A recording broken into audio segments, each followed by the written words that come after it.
Good evening, everybody. Welcome to the January 19th, 2026 Board of Selectmen meeting. We started the night 6 o'clock, non-public. It leads us to 6:37-ish, start the public session. And at 7 o'clock, no matter what's happening, at 7 o'clock, we're going to stop business and we will start the public hearing to hear testimony on the town budget. So, with that said, please join me for pledge of allegiance. Pledge allegiance to the flag of the United States of America and to the republic for which it stands, one nation, under God, indivisible, with liberty and justice for all.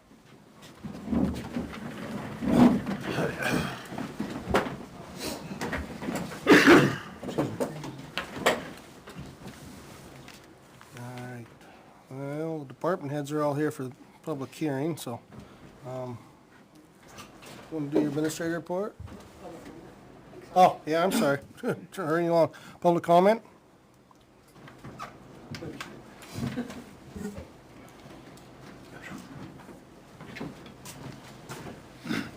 Frank Campana. I wanted to take the opportunity last week to look at the minutes of me being at on the agenda for last Monday. I think my wife tried to get them, it was either Wednesday or Friday. They were not posted. I wanted to get ahead of the curve to be prepared. You know, I guess you're going to look at them, I don't know, tonight. But I did get them this morning. She got them for me. I wanted to compliment the minute taker. She actually did a better job transcribing than I did presenting, quite honestly. So I hope that there are no changes done by the selectmen. I know it's your purview to do that, but I hope you read them and they stay as written. Thank you. Okay. Can I see it?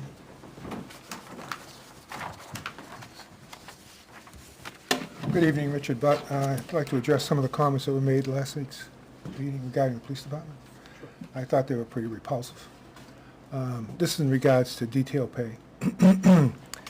One of the comments was that what right do the cops have to censure that information, the information pertaining to detail work? Well, they have no right to do that. Actually, the board was the one that made the decision not to include detail pay for each one of the officers. The other thing which I think is more egregious was comments about the police line. So the cops, by requesting eliminating public information in the form of special detail, we're going to lie to the public. That's the fact, folks. It's a lie. There's no lie. You know that. I hope you do. Information that's contained in the annual report generally is information that shows where our tax dollars are going. And we all know that detail pay is not included as taxes. It's paid by a private organization to provide the service necessary to keep the workers safe and the public safe. However, I feel there's a need to have that information. You know, sometimes when you take a position, you make comments, you make them from hate, and it never turns out well. That was a simple request to the board, should have been, could you please include that information in the town report? But no, it went in a different direction. This is very distasteful. But there is some justification, and there's two other selectmen in the room tonight that I think we've all gone through this. And I'm just going to give you some numbers. Not statistics, but numbers, right? Numbers don't lie. In 2023, there was a total of $20,000 in detail pay handed out, in total, to the police department. In 24, there was $129,400 in detail work, which was summarized in last year's town report. But having been selectman not that long ago, although the older I get, that long ago is, for other people, it's a long time ago. The detail total was $228,000 in '09. And considering inflation, since that is equivalent to about $342,000 today. But more alarming is how it was distributed. There were two sergeants back then that made $45,000 and $48,000 in detail pay. And the police chief made $13,000 in detail pay. We knew there was something wrong, and we hired an outside agency to come in and do an investigation. And it kind of proved the fact that there was something going on over there. It was distasteful. And to me, that's a reason why the information needs to be provided in the town report, if you decide to do that. And if you do it, please break that number out, because when you look at the town report, it just shows the total salary is including detail pay. And when I look at that, I'm considering that as taxable. That was through taxes. Well, we know it isn't. A portion of it is not. If you could just break it off to the side indicating non-taxable, or however you want to word it, and don't include it as part of their taxed salary or the money that we're providing for that individual's salary. It's kind of raises a red flag if the numbers get too high. I'm not saying that's the case today, and I hope it isn't.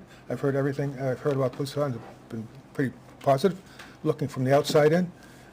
Sometimes it's better looking from the outside in than looking at from the inside in. So I don't know what everything's going on, but the perception is very positive. So I like to keep that going. Whether you decide to put it in or not, but it is a measure to make sure that it's being distributed and it's not being overextended. Sometimes money gets in the way of getting the job done, and motivation can be a little bit different. So appreciate it. Thanks.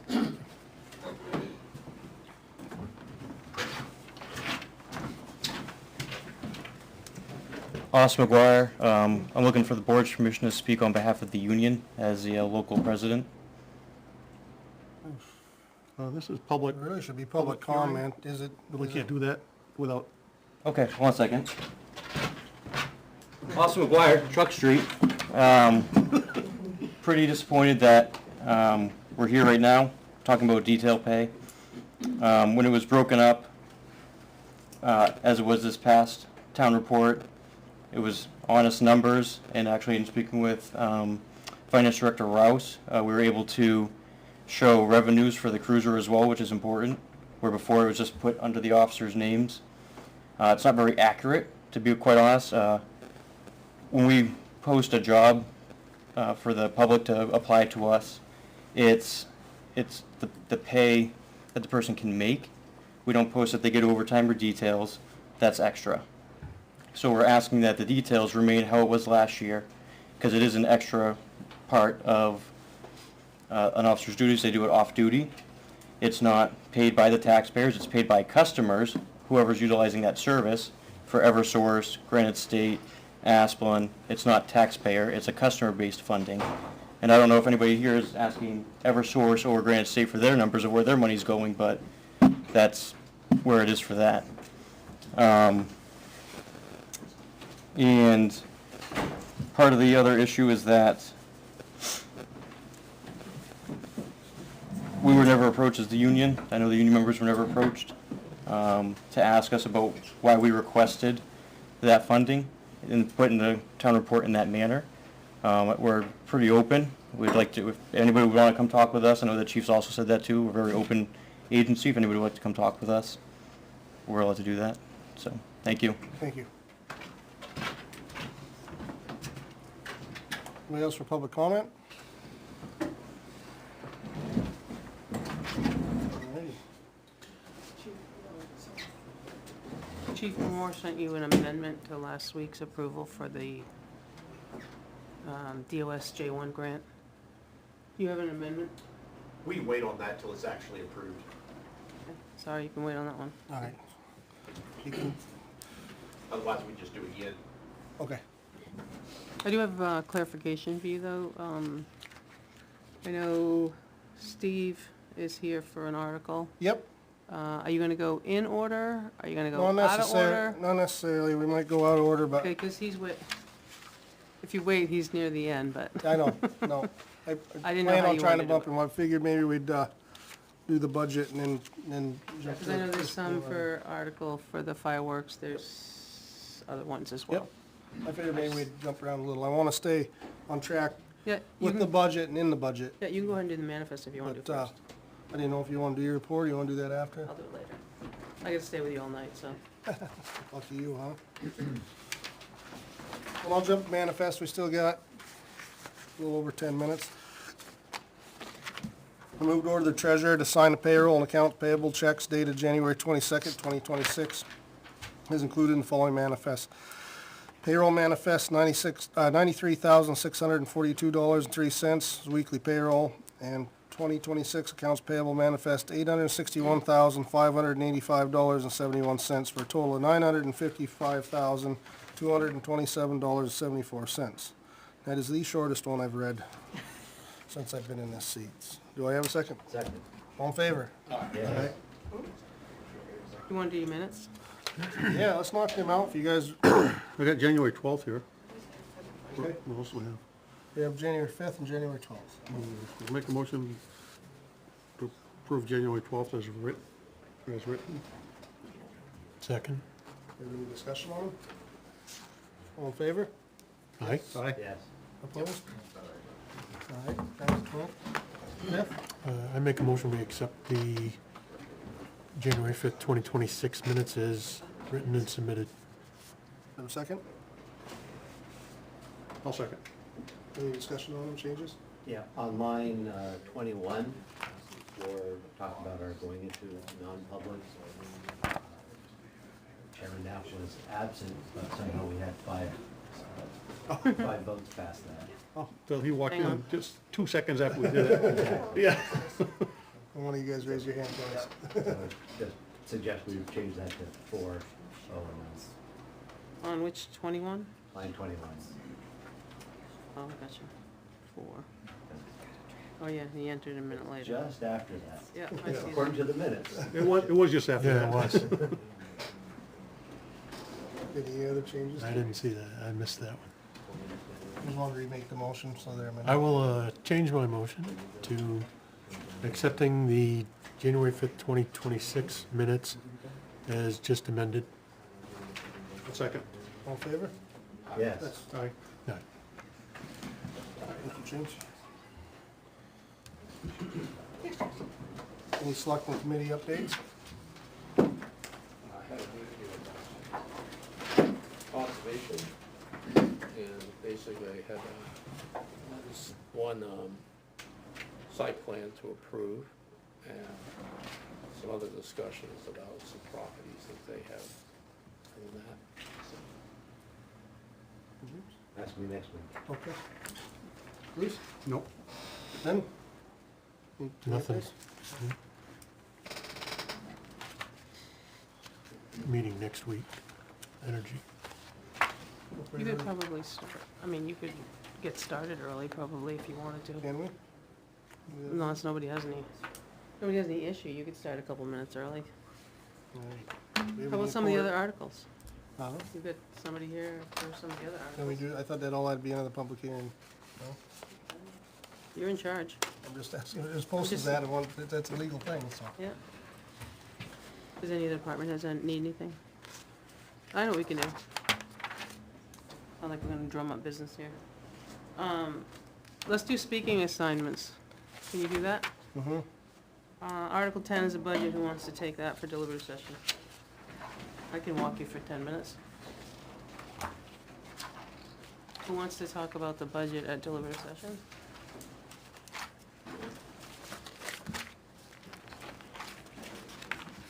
Well, if I jump up at once, right? Jack, you wanna do that? You have Which to one? get in The budget.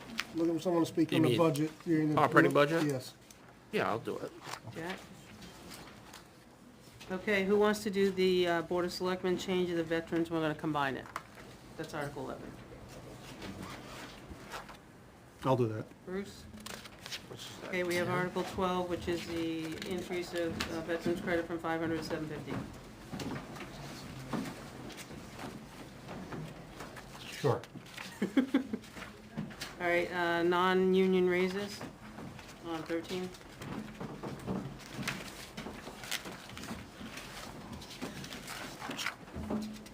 James' turn. Sure. James, I'm gonna start assigning, and if you don't sign, you put your hand up. Fire adopting the pay scale policy, that's an easy, you just move the question and turn it over to the chief. Sure. I'll do that with the chief, how's Okay, that? Jack? The red chief. Yes. 10-wheel dump truck, Benji? Sure. If Jay don't mind me speaking on his stuff, I'm happy to do that, since I, Well, you just have to Police introduce it, cruiser? right? Police cruiser, I'll do that. Bruce? DPW road reconstruction, Yep. Benji? Library, part-time, full-time transition? Sure. James? DPW, part-time, full-time transition, Benji? yeah, sure. I'm trying to get you done here. Transfer station scales? Yep, I'll do that. Oh, I know, I got a lot to say about that this oh, year. boy. Okay. Me too. I got some names I'm gonna call out when I'm doing it. Okay. Fire for the ventilators, I can talk on that. Benson? BOS for solar array, Jack? Well, you're actually on the committee there, Or- Benson, I'm on you the want me to All do right, it? Benson. I don't care which one. All right, we just got crossed off. DPW transfer station special revenue fund percentage change from 50% to 100%. Benji? Yeah, I'm fine with it, unless, Fire detail revolving fund,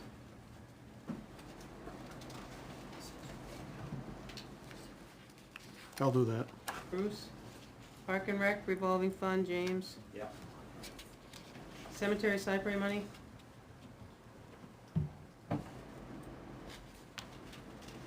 I'll do it. Bruce? Quick. Gravel regulators changing from the Board of Selectmen to the Planning Board, Jack? Yeah, I'll do that. Supervisor checklist term change,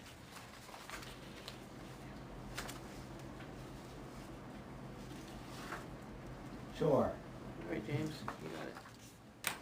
Conservation, town-owned land conservation, It's got Jack written all over it. Jack? Which one? Conservation, town-owned land and oh, conservation. 29, I'm sorry, I got it circled there. 29.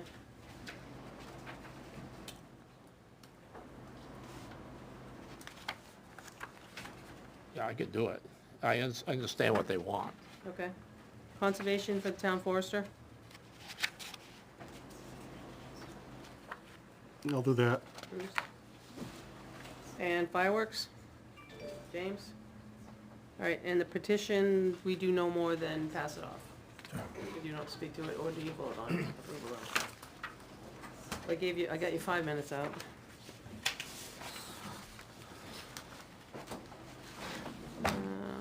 Set next week's Yeah, agenda? let's do the agenda. What do you wanna do next week? Stay home. We gotta sign the warrant, right? Yeah. Yeah, you have to sign the final warrant, because I have to go to school and post it before the end of the night. I left it, I didn't know what you wanted to do, as far as other items that might pop up tonight, that's all. Probably be able to have a better answer for that after tonight, right? Get that. All right, does any of your department heads need anything? Talk about the storm, talk about, You guys got anything to throw in about the storms or anything happening in your apartments real quick? 4 minutes? real quick, so that means you can't. Just giving you a hard time. That means you can't. I had feelings. They'd be hurt, right? Beth, you wanna talk? Oh, we got what? 4 minutes. 4 minutes. Who took number 12? Took number 12.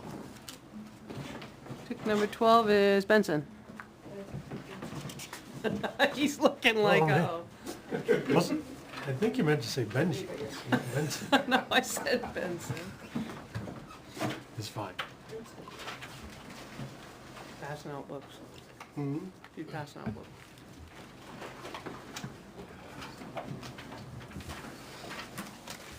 $6:57, you got 3 minutes.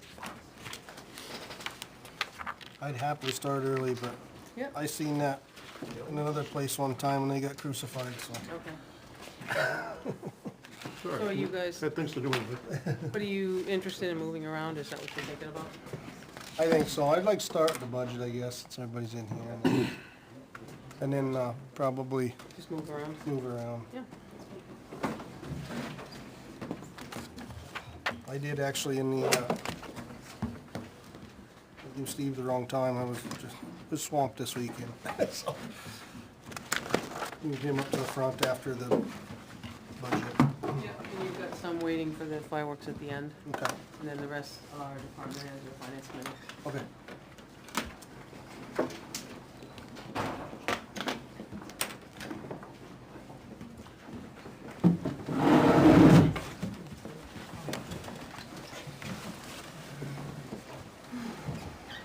Need to move to open it right now. 7, yeah.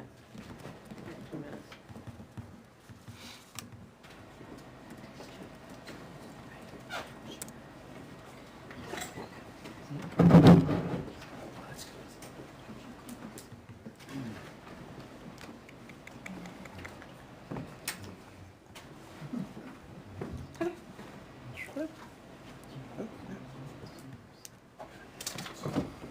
Do you have anything more to hand out?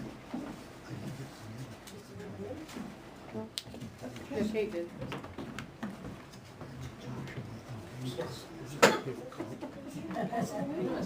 Okay.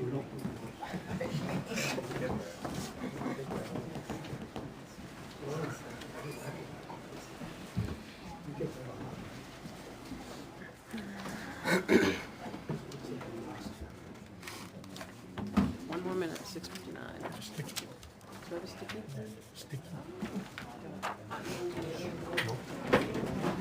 Can I spend you? Good evening. Jack?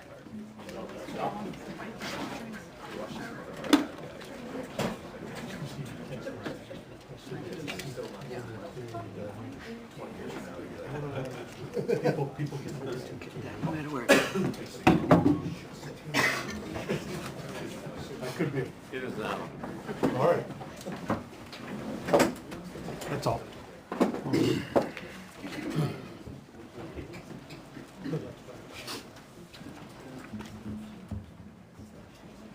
I have to separate you two? They've tried to do that before. Sorry.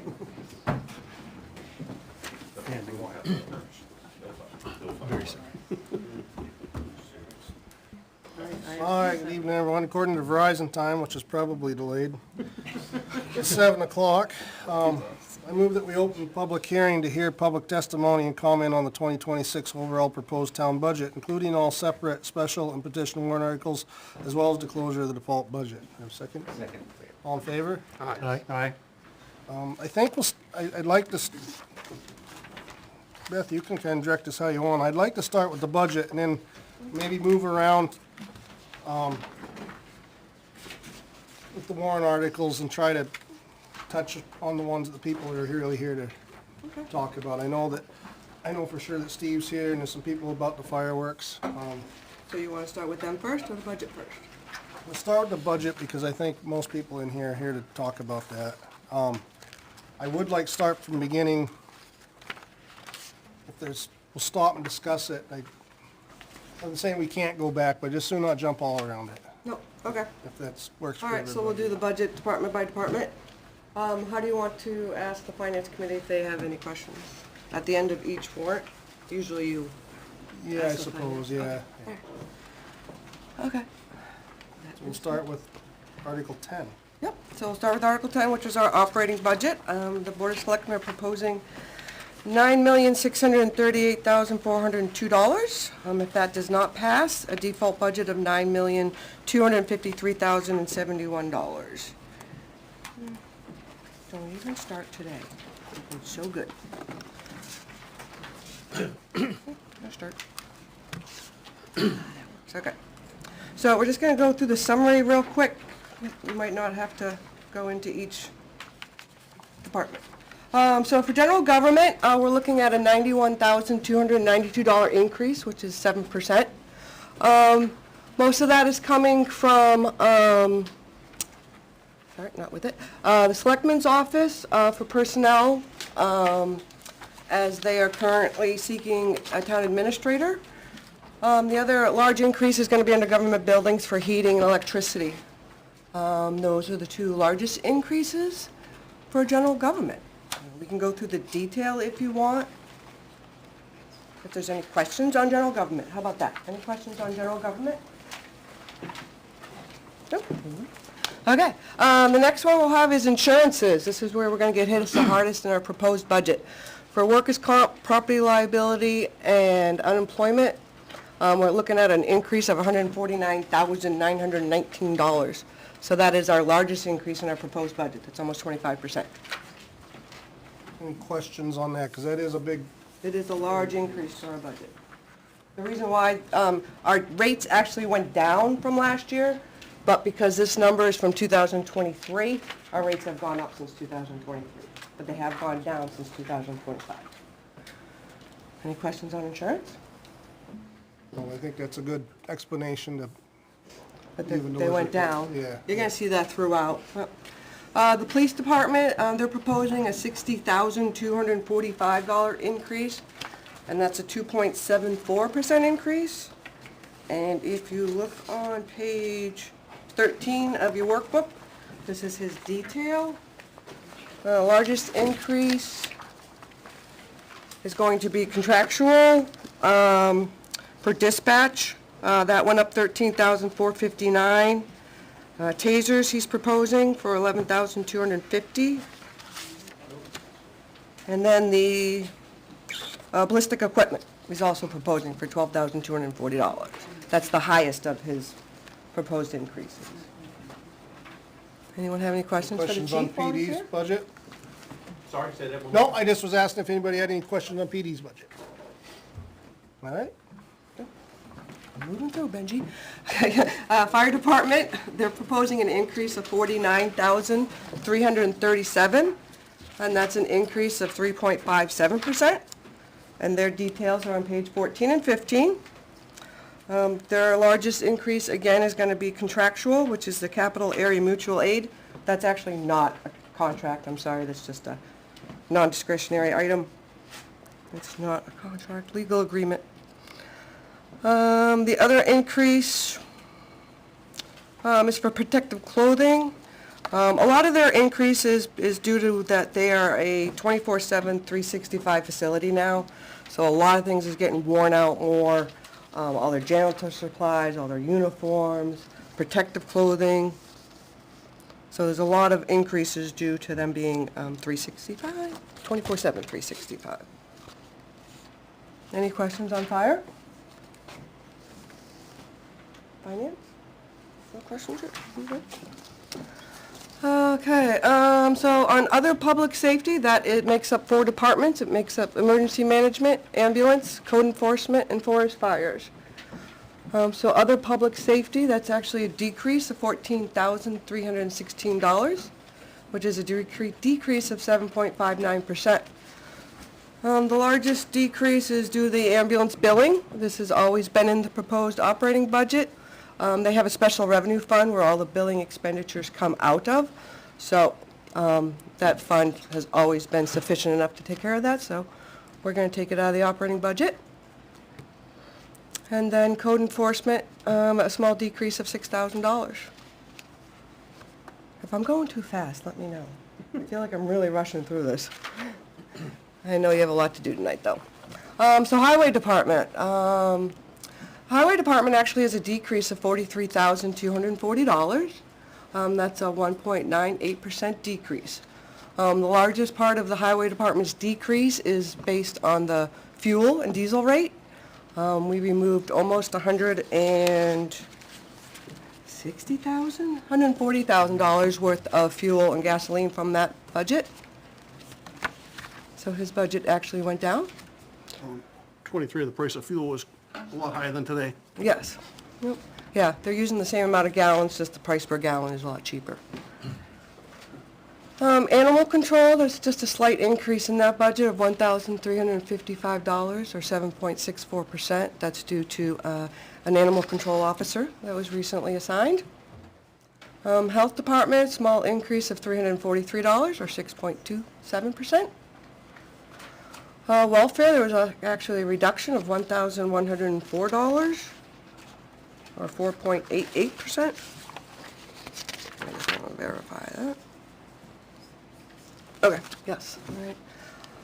Parks and Recs, there's a reduction of $4,780, or 6.12%.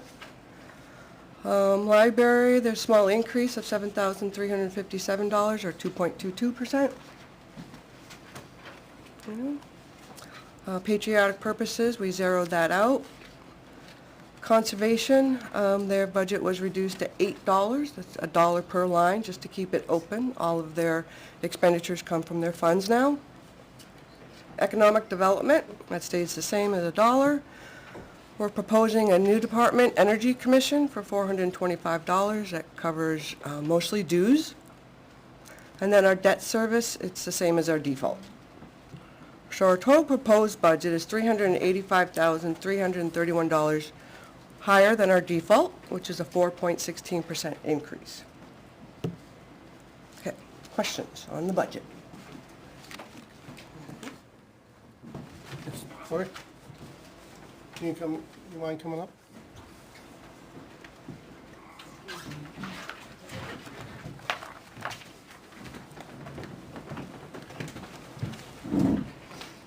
If this budget does not pass, what happens? Do we have a lot of money? Because I'm hearing rumors from people that there's so much money in our budget that this is not important. And if we do need it to pass, what happens if it doesn't? Do we have to cut services for it?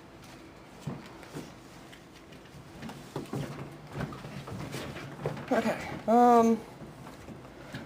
so if we get a default budget, there are some obligations that we've already paid or that we're responsible for paying for contract reasons or obligated. We're all obligated. So our obligations right off the bat, we have the increase of insurance, $149,000. That's already been paid. We already paid that for the whole year. The waste trash disposal, that's going to go up $50,855 this year. Contracts, those are legal agreements the board has already entered into. We have to find $31,528. Obligated payroll, this is a section of the payroll that those people are already in those positions receiving that pay. Software supports, all our software supports we are using. We pay those in January for the full year. And then the capital area mutual aid agreement for the fire department for their dispatch. It's already been paid. And then elections, it's mandatory. We have to have 3 elections this year. So our obligations that we have to, above default, is $288,000. That's above default. And we did have a reduction for gasoline of $141. That helps offset that $288, but that doesn't cover all that $288. So whoever's sitting in those seats come March, if we get a default budget, there's going to be a large discussion on the future. We don't have enough money with a default to pay our obligations. So I've heard rumors as well that we cut a huge line. We did. We cut fuel by $141,000, but we have other obligations that we have to pay. Most of them have already been paid, or they're contracts, and we're legally bound to pay them. So we need a proposed budget. We need a proposed budget. Any other questions or comments on the proposed operating budget?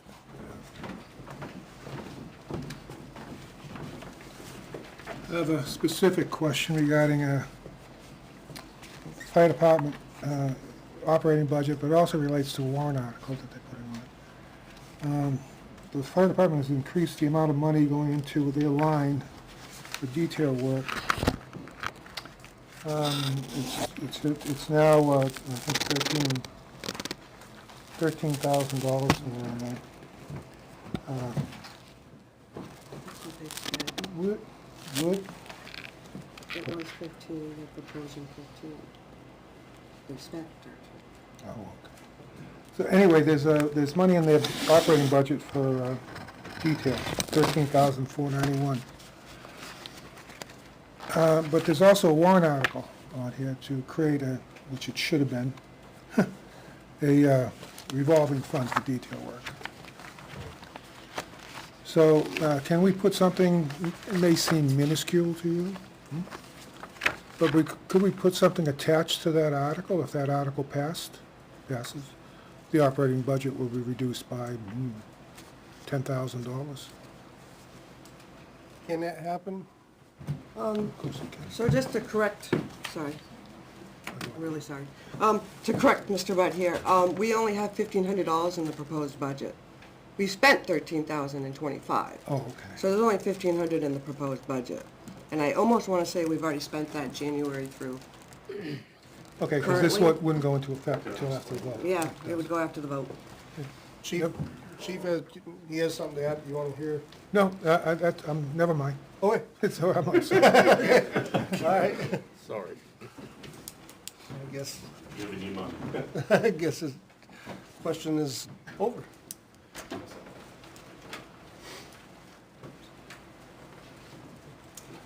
Any other comment on any part of the proposed operating budget? Finance? Nope, nope.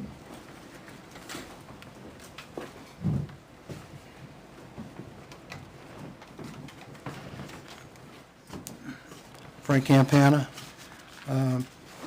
Something that I caught that concerns me about the development, it's a specific line in the highway department, and, well, 408, 409, it's on the on-call bonus.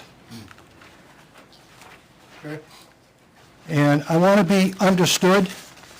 I'm not speaking to the merits of an on-call bonus. But I see in 25, and I did check into this, and I hope I understood the explanation that I got. In 25, there was, this on-call bonus, it covers 14 people. The expense was $14,000 in 25. I think I have the wrong, I should have brought an earlier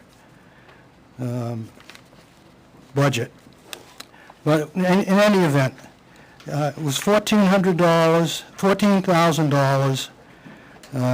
The default number for this year is a little over $4,000. The department head wants an increase of $37,800, an increase, and which translates to $3,000 a person. Now, he's gone from $1,000 a person. Somehow or other, they found the money to get the $14,000 to cover 14 people. I don't know where that, because we got a default budget last year. So they found money for that. Now, with the proposed budget, he wants that increase of $37,000 or $3,000 a person. Where does it end? I mean, that's a jump. From $1,000 to $3,000 a person? Again, I'm not questioning the merit of the pay, of a on-call bonus. But that's a large chunk of money. So if you get the proposed budget,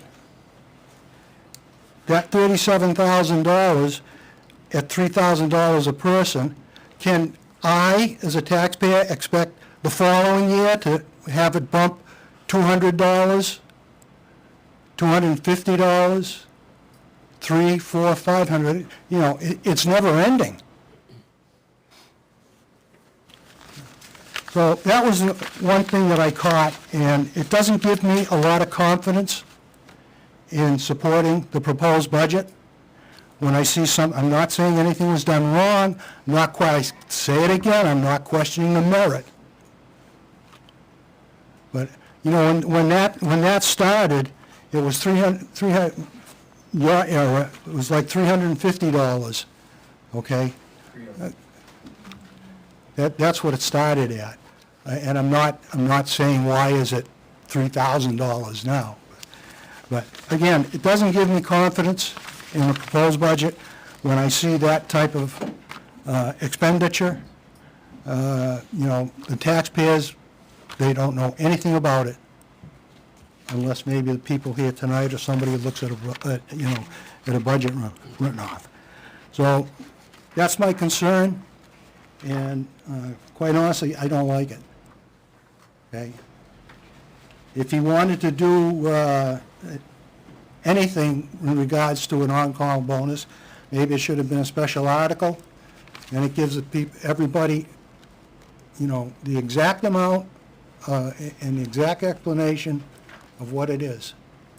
But that's a chunk of money. Thank you.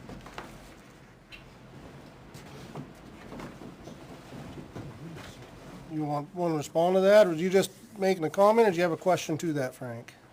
No, I just have a comment to that. Like I say, when I see something like that, that type of an increase, that it just doesn't give me the confidence to vote for the proposed budget.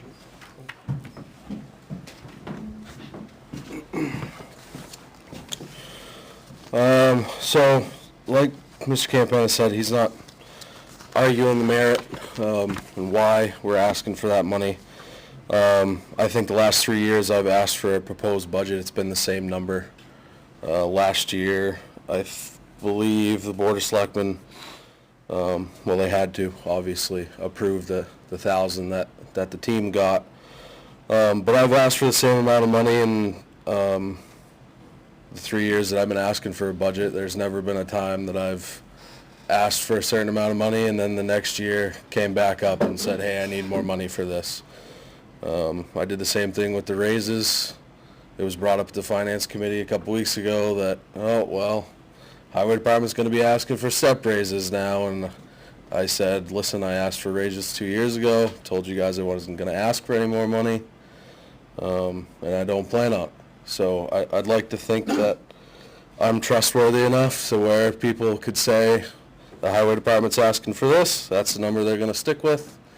So that's kind of my spiel on that. I don't plan on nickel and diming the town or anything like that. So, Jason, for my benefit, why did we go from 3 to 1,000 now we're requesting 3,000? so I've asked for 3,000, and then the previous board approved. Why are you asking for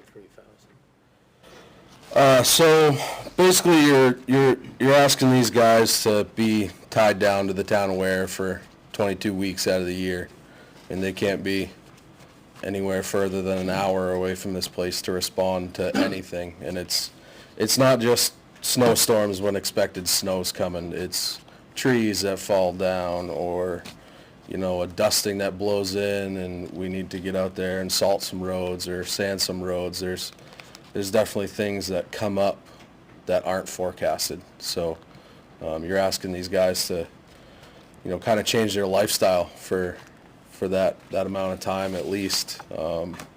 So snow vacations, holidays, family, if it's snowing, you're here kind of deal. So again, we're not asking for a pat on the back and to say how great we are or anything like that, but I just feel it's a just compensation for those guys for that amount of time.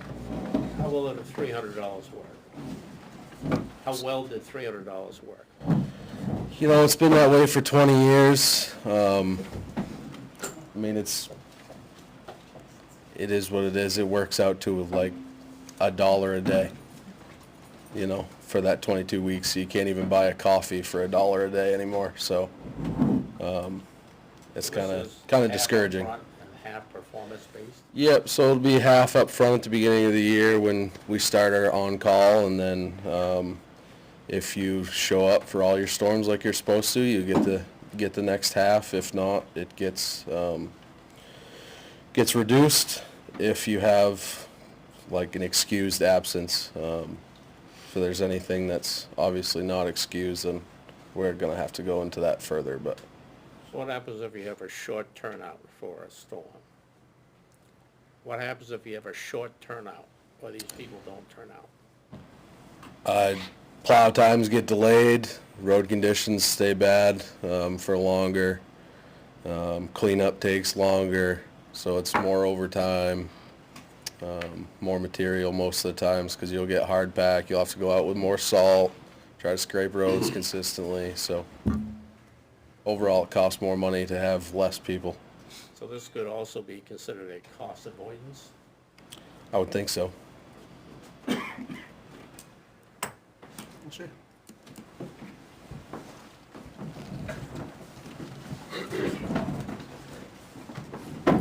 Any other questions or comments on the proposed operating budget?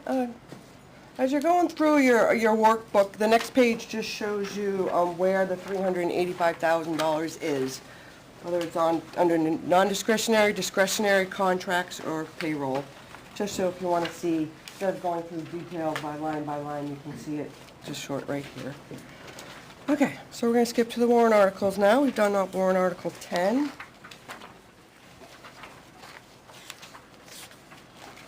You want to go Do you mind if we jump to 29? Is that the one, Steve? 29 and 30 while they're here? So you, just to clear, you're not gonna discuss 10 anymore, you're gonna move on. Yeah, yes. You do have to make a motion to vote to recommend as it's printed, and that vote needs to appear. So do you wanna do it now, or do you wanna go back through the whole list again? No, just soon do it now. Right, So I guess one last time, since I missed a step, we have somebody one last chance to speak on Article 10. Okay. That said, we move the article, you're gonna recommend the budget recommend. as printed. Budget as printed. Wait a second. Second. And then you have to take a vote. Roll call or just all in favor? No, just a vote. All in favor? Yes. Yes. Yes. Thank you. Okay. Now you're gonna skip to 29? Yeah, so now Steve was here for that, and then we can go to, you said we had some here for patriotic. Yeah. We'll do that one after. Then we'll go back and go in order. So Article 29. Made up two sets of maps, that's for one of the parcels, this one, there's actually two parcels right there, there's one parcel. Got Chairman Bolton here as well. The article reads, "Shall the town designate town-owned parcels, map 407, lot 1, which is 5.1 acres, map 410, lot 258, which is 2.29 acres, and map 410, lot 259, which is 2.74 acres, as conservation land to be managed by Ware Conservation Commission." So, Just want to give us a quick rundown on it? and- yeah, sure do. Apologize that we didn't get here before this moment to have a discussion about this. I understand there were some current concerns. If we look at the map that shows Toby Hill and Wildwood Road and has the black polygon around the number 1 there, that's a 5-acre parcel. That's the first one that we proposed. So on that map where it says Toby Hill 13 and then 14, that's all Toby Hill Town Forest. And then just down to the south at the end of Wildwood Road, that's Wolf Creek, which is also Town Forest. So the idea was that, I believe that property was taken for taxes, the town's owned it for a while, would be to put that in conservation. That would allow good access from Wildwood Road to the Toby Hill Town Forest. And if you know that area at all, Toby Hill Town Forest, that's pretty steep going uphill.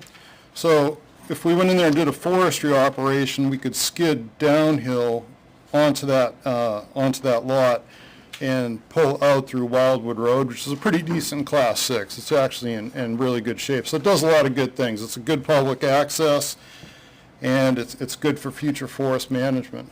I heard there were concerns about snowmobile access, and I just want to say the whole time I've been on the Conservation Commission, we have always supported the snowmobile club and everything they've done. We got involved with the duck pond thing. Got 2 people on the commission that are, I believe, on the snowmobile club. I own a snowmobile. So there's really strong support for that kind of access. I would never have a concern, at least with the membership there. I know Andy's always been supportive. And the only parcel that I'm aware of that we manage that has a restriction, it was contingent on a funding source on Eastman. So that wasn't, there was like $1 million involved, and they said we don't want any motorized. It wasn't just snowmobiles. So I heard that came up. Wanted to make that super clear that we were really in support of everything that Snowmobile Club has I brought ever up that done. subject because that Wildwood Road is owned by the Snowmobile Club. It's not a Class 6 road. It's owned by the Snowmobile Club. It's a private road. It's showing Class 6 on the town data. It's not correct. That parcel would still have access through there, even if that's not correct. And the town has given them permission to run a trail across that Lot 1, God, That's no 20 problem. years ago Okay, or more. I was the vice president of the club back then. yeah. And that's their only corridor east-west across town, so it's a pretty important piece of trail segment there. Bruce, you know what the best thing to do is, that I saw personally, is our other parcel that actually has, the Winter Wanderers have an easement, so it's permanent, and that's the absolute best thing to do. That's down at, the one that's down at Bolton there, that we got from Wood. Yeah, and I did that across the piece. We used to be the old racetrack. I built the house there. I did the same thing, put a permanent easement across there. That's the way to go. Absolutely the way to go. You know, you're not looking at like, the members in 2026 said they were supportive, and 50 years from now, somebody says, no, we're gonna cut you off. So, we're fully supportive of that. So if the Winter Wanderers want to nail down an easement in there, I think that would be important. But that is showing a Class 6, and even if you discontinue a Class 6, that road that lot couldn't be made landlocked. No. It would still have I access through there. understand that completely. Yeah. So that was the gist. I'm the one who actually saw that. My background's forestry and land management, so it's just a really good piece. As you know, skidding uphill's bad, skidding downhill's good. You save fuel, you don't tear stuff up as much.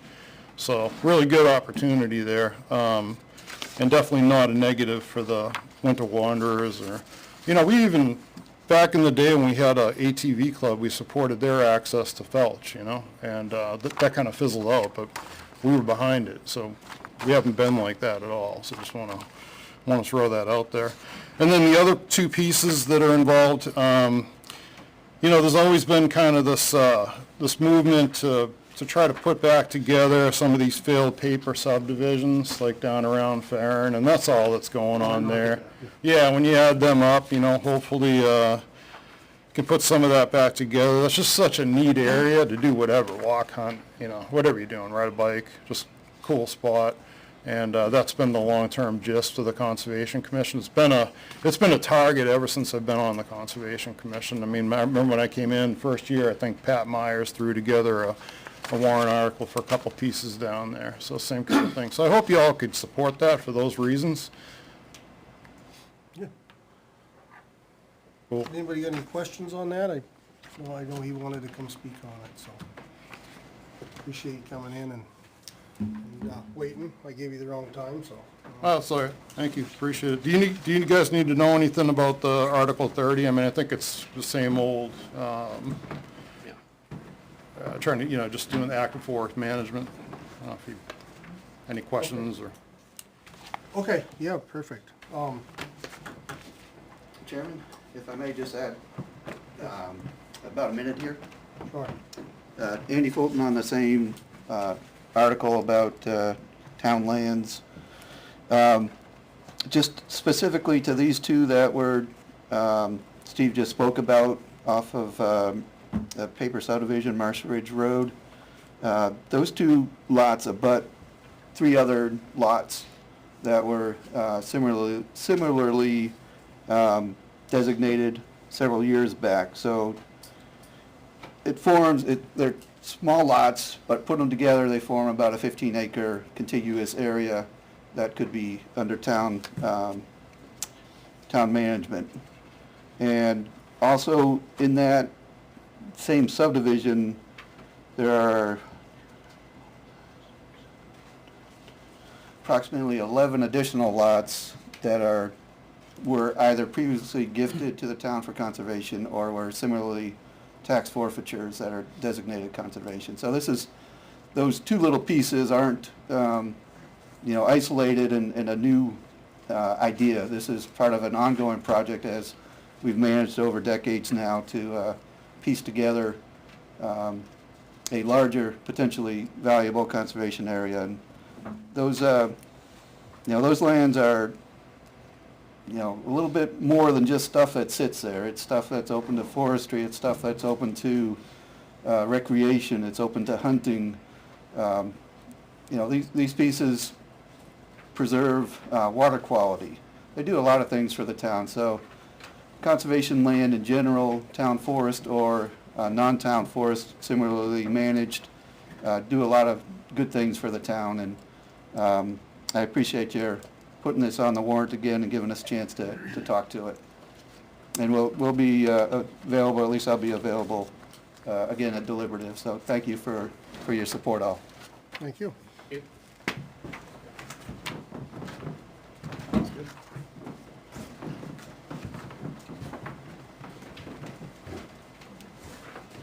the same thing with that one. Take a vote to move Article 29 to the warrant. All in favor? Yes. Yes. Yes. Against? You wanna do 30 while you're there? Sure. Is there anybody that has any questions about Article 30, which is to appropriate the sum of $25,000 to allow the Conservation Commission to secure contract services, to licensed forester for forestry services, including plan updates, harvest layout, harvest management, forest inventory, trail maintenance, development, invasive species control, and other related services, to allow conservation to contract to purchase materials or services for maintenance and upkeep of town forests, and fund this appropriation by authorizing the withdrawal of that sum from the town account. So, we have any questions on it? We see this every year, so a lot to talk about on it, I don't think. Seeing none. Make a motion that we move Article 30 to the warrant. Second. All in favor? Yes. Yes? Yes. Against? Wanna go to 31? Yes, I do. Article 31, shall the town raise and appropriate the sum of $10,000 for the purpose of funding fireworks for the annual Air Patriotic Celebration? Anyone that has any questions or input on this? Yes? Sure. My name is Laura Bono. I'm a 30-plus year member of this committee, and the town always used to fund the fireworks way back. And, I mean, there was celebrations before I even got involved with it. We were fortunate, the town of Ware was very fortunate that over the last 4 years, we had a donor, a very generous donor, that funded the fireworks. Last year, we had a petition article, as you all know, that got zeroed out at deliberative session by somebody, not that it matters, but people who still attend the celebration. This celebration is the only one in Ware. I'm sure any of you who have been in Ware for years your kids have memories, you have memories. It is something that is ingrained in the history of this town. And the fireworks, right now we have 6 people on the committee, we volunteer. We have spent our own money because this is how we feel about this celebration. And it would be something that we would be grateful for the board to get behind. We would be grateful for people to come to deliberative session and defeat any chance of it getting zeroed out again, because the people really should have a chance to vote on it. I understand the law, I understand about deliberative session and the legalities of changing the numbers. That being said, this is a very low tax impact article. It's actually, I know you have to round it to 1 cent, it's .008. it is, if you have a value on your home of $500,000, you're going to pay $4 for the year. I don't know about you, but I throw away more groceries than that because they rot in the refrigerator.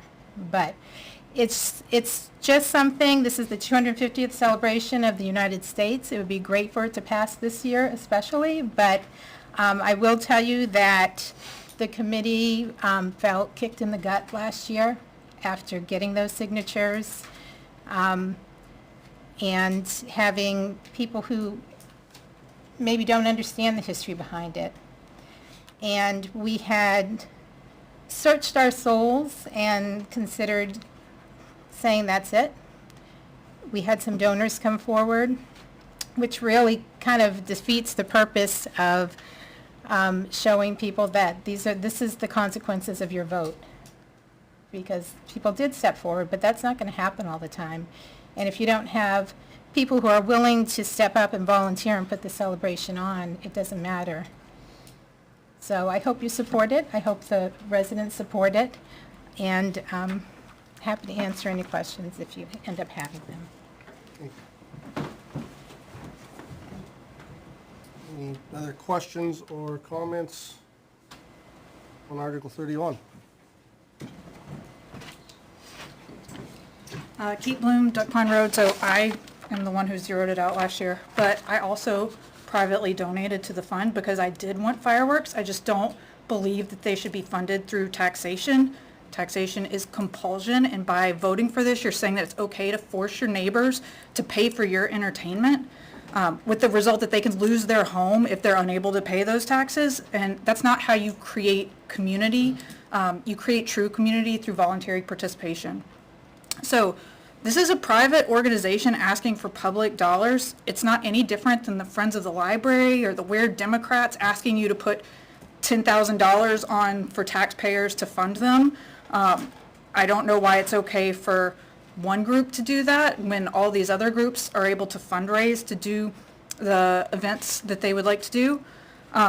There's a difference between nice to have things and necessities. We have a lot of articles on the warrant this year that are true necessities for this town, and this is not one of those things. If people would like to have it, then they can help fund it themselves and not force their neighbors to pay for it. So I am disappointed that the Board of Selectmen even agreed to put this on the warrant rather than going through the petition process and having this group petition to have it put on the warrant. By you putting it on there, you are legitimizing a request that should not be happening. Would you have done this for every other group that might have asked for $10,000 of taxpayer money to go to them? I don't think you would have, so I don't know what's different about this one. This is the perfect opportunity for fundraising, with it being the 250th celebration. I bet a lot of people would come forward and help make this happen for the town on a voluntary basis rather than being forced through taxation. That's all.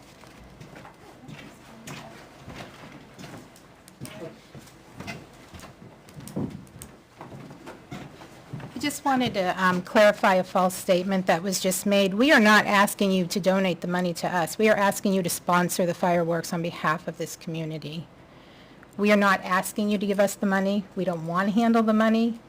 And the fact that, a little history, if we dissolve, any money we have goes to the town.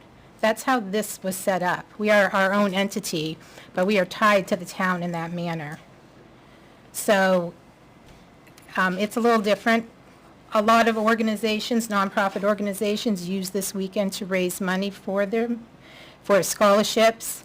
So it is a little different because we're not asking you to give us money.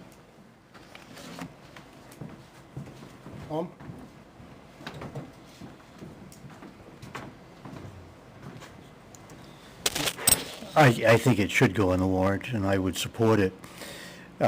I've lived in Ware for actually 53 years now, and seen this article sail through so many times. And it just seems in recent years it's been questioned, and it is part of a town-wide celebration, so it's not for a small group, it's for everybody. And my understanding is that it's impossible to get the carnival rides here for the celebration if you don't have fireworks to draw people to it. That's what I've been told, and when I sat in your seats, that was what the assumption was. So I would support this. Perhaps it's early, I should be standing up when it comes up in a couple of weeks, and also support it, but I would like to see it on the warrant and be supported by your board. Thank you.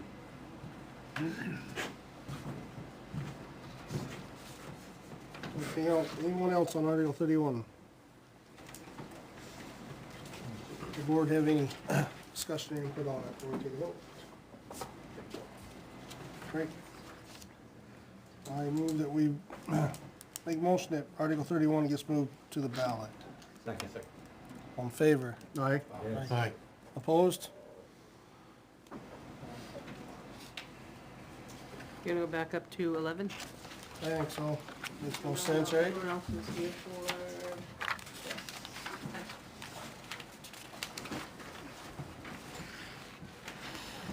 Okay, you'll notice on Article 11, since the last time you saw it, we decided to separate them yet again.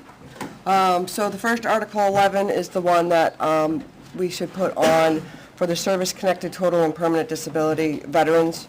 This is the one where House Bill 99 makes it impossible for veterans with permanent disability to receive the $1,900 as they have been receiving. So this article allows them to still receive the $1,900 that they've been receiving currently. So we did separate them out. All right. Any questions on the service-connected total and disability for veterans?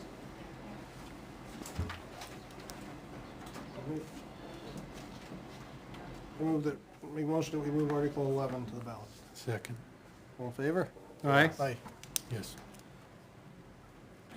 The next article, number 12, is the one that used to be combined with Article 11, but it's the one that raises the current veterans and all veterans. We'll have to add the all veterans into the warrant article, from 500 to 750. Veterans. Make a motion, we move Article 12 to the ballot. Can I ask a question? Sure. We are Hey, Beth, amending it. Can you say who qualifies for the veterans and all veterans? What are the qualifications needed? You want to know how many currently are receiving it, or? Not how many are receiving it, but what kind of service did you have to do in order to receive that? For 72:28, the Veterans Tax Credit, that is the one where you have to serve in certain wars. And the all veterans was you have to be active duty for 90 days. I think it's 90 days. Can you separate those two? Yes, they can be separated. I just want to make sure on our website. Yes, so the all veterans is separated, served not less, yes, 90 days on active duty in the armed forces of the United States and was honorably discharged. The veterans is the ones who served in specific wars. I'm not sure on the war, so. In case you wonder, I asked this, they can't be stacked. You pick one or the other. Yeah. So when you do recommend it, do they have to do the amendment? Because it's going to be veterans and all veterans? well, we can do it now. Okay. Yeah. So your suggestion is to modify the veterans and all veterans Yep. tax credit? On 12. Sure, good. It was. Thank the board for putting this article on the warrant. Are we trying to distinguish between veterans and all veterans and only apply the tax credit to veterans that served during time of war? Is that what's being done now? Or discussed? No, that's what we're saying, to modify it so it applies to both classes. So it would say, shall the town modify the veterans and veterans and all veterans tax credit? Yeah, that's, in accordance with. They're gonna amend it to veterans and all veterans tax credit. Yeah, and the numbers, just so everybody understands the relative difference between the two in terms of numbers of people. And I might be off by a small factor, but the all veterans, I think in the town of Ware, there's about 34, somewhere in that range. But the veterans, the ones that served during time of war, the number's about 300 or so. So, Carrie, you have to leave the door open ajar. Not the whole, I guess, if the bubbler's noisy, just pull the plug on the bubbler. Okay. and the minimum requirements for either is 90 days. 90 days during time of war, or 90 days is just one, the rare occasion when we're not at war. The distinguishing factor, I think, for veterans that served at time of war, it could also be described as during times of conflict. You could have 30 or 40 people that qualify because they went and abducted somebody. I think that qualifies. So you don't have to be just during the Vietnam War. And the numbers are going to be fewer and fewer as the years go on. But so it's a little bit more all-inclusive than just during time of war. If we had a conflict, they could also. So, initially I wanted both. I didn't want to try and separate the two out because, it could have been it's just a difficult time when not everybody that served during time of war served in the war. So all veterans that served not during the time of war, I don't think you should necessarily distinguish between the two. So. Do you know what the cost breakdown is for each of those, the all veterans versus the veterans, for the tax impact?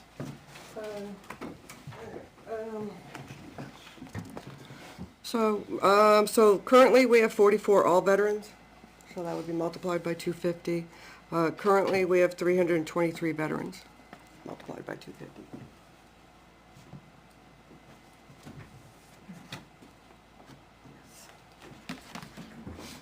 Which equals the tax impact of $91,750.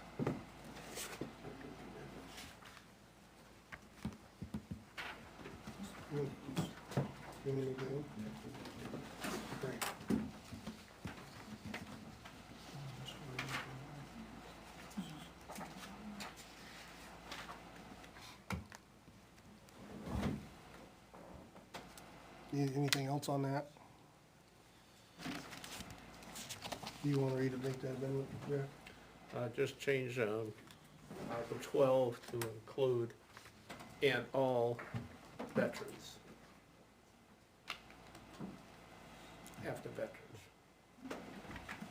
Second. Is that correct?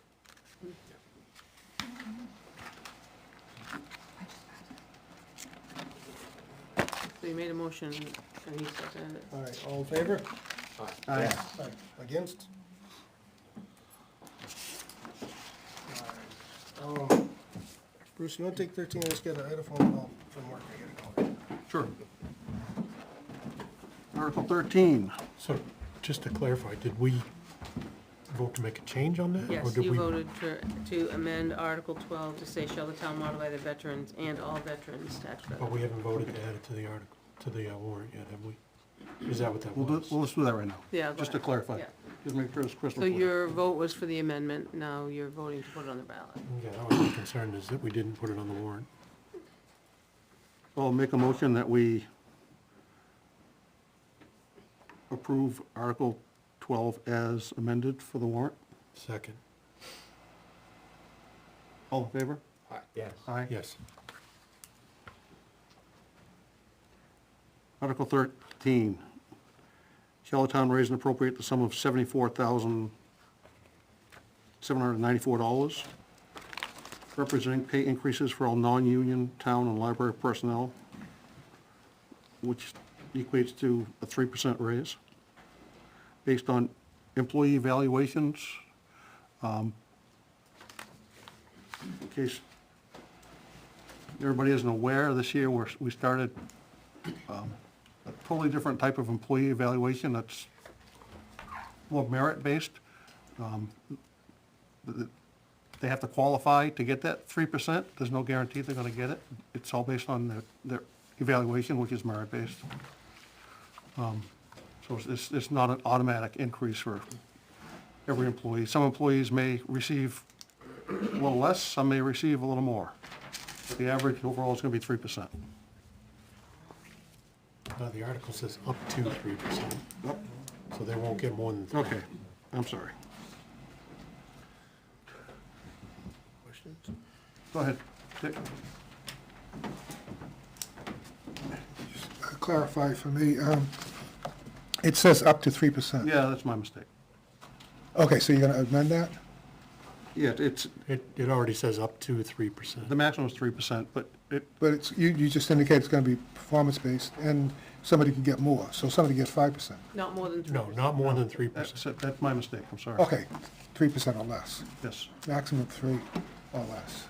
So somebody's, okay, so if 3% is the average, if you, It's the in max. terms of dollar amount, The average will be based on whatever the evaluations are for the employees. So some employees will not get the max of 3%. They may get 2.1 or 2.2 or whatever the numbers are. So the average will be based on the total of everybody after the evaluations are finished. But it'll be a number less than 3%.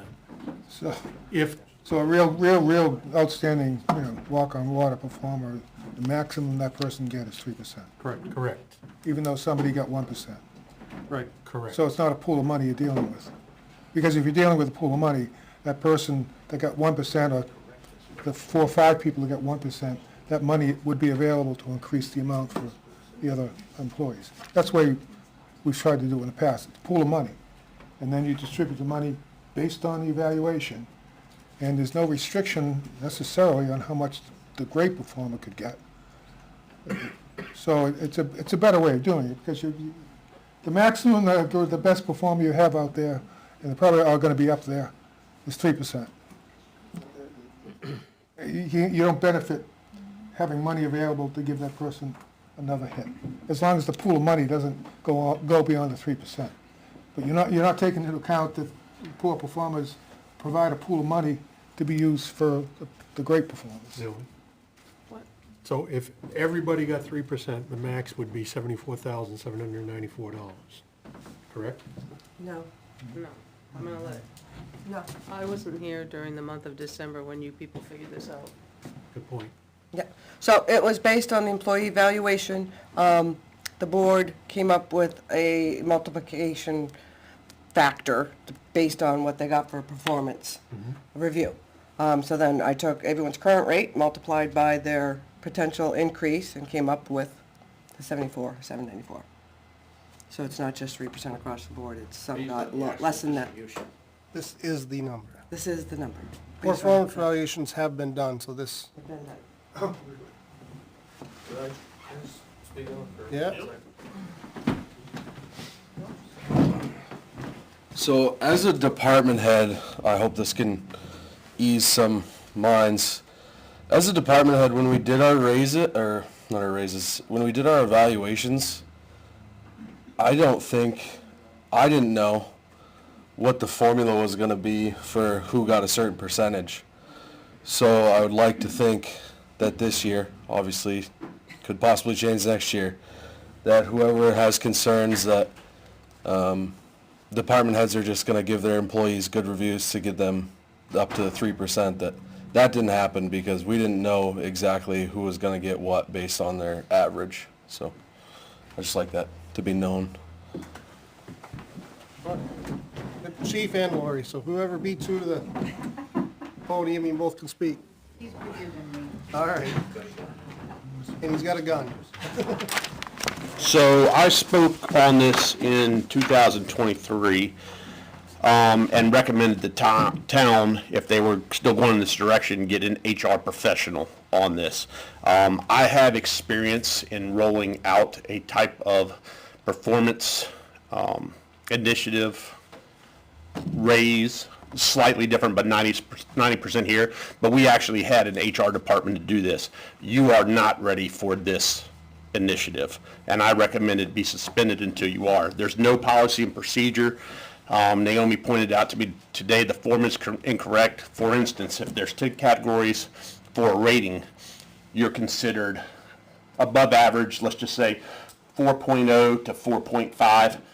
You're outstanding 4.6 to 5.0. Well, what if you're 4.51? Where do you fall? There's a lot of errors with this program, and I can list them real quick if you'd like. No advanced establishment of performance standards, no ongoing counseling or documentation feedback during the evaluation period, no adopted personnel policy or evaluation manual, no training for evaluators, no advance notice of evaluator identity, use of an evaluation form without defined rating parameters, and that's what I was just talking about. I sent you all this letter today for consideration. It should go to the New Hampshire Municipal Association for free legal advice. This is a pretty easy ground ball, but this is not. So you suggesting that we don't hand out non-union raises this year? No, I'm suggesting you base it just like you have in the past years until you're actually ready for a merit-based increase. Thank you. You're welcome. Lori?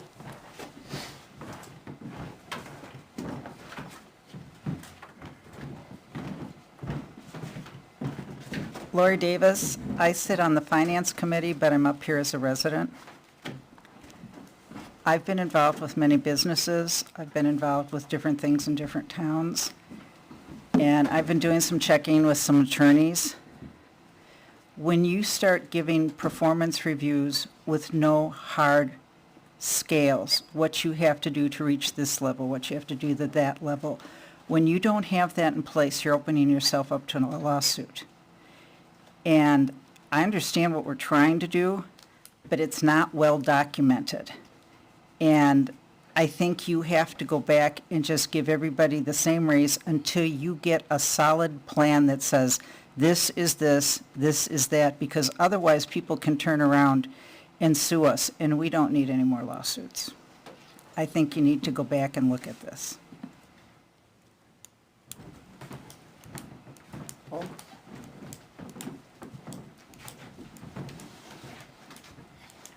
I think that with the inflation that everybody has faced in the last few years, that your base should be a certain raise, like the 3%, and not try to give somebody less than that, because you're certainly not going to build morale in any department by doing that. You know, it's 3% is not in our inflationary times, it's not a whole lot to give to try to keep up, for the employees to try to keep up with their own expenses. So I disagree with the fact that, well, you know, you didn't quite make it, so you're going to get 2% or 1.5%, and you've been really good, we'll give you 5%. I understand you're looking at it for performance, but there's got to be another way to do it than to shortchange some people. And I think that's what would happen if you have somebody coming in with less than 3% in our inflationary times. Thank you.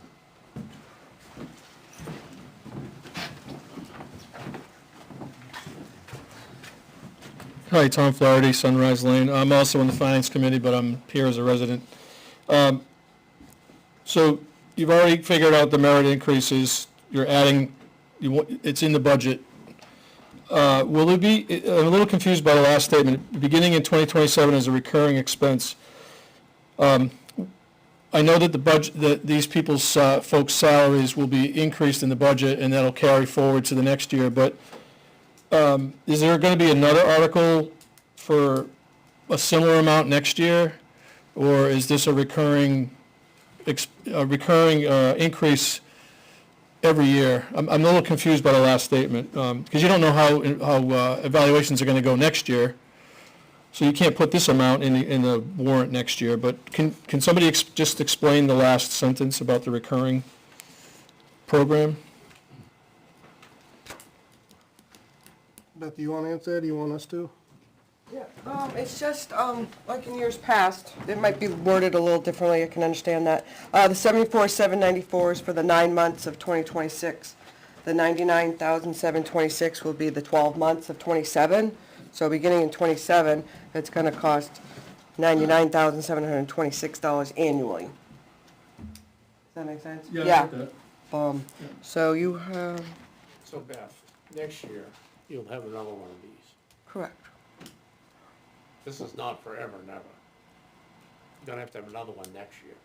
Yeah, I mean, like, this will go into the budget permanently, and then Just saying, we'll be next adding. year, if we're all alive, we will have in 2027's budget, one of these Article 13. Another one, correct. Okay, that answers the It's not not going automatic. to the default budget, other than for the current year. Thank you. I think last year, it was a 3% overall pay raise to the non-union. I think it was 3%. What was the total, what was the total 12-month dollar amount that came to?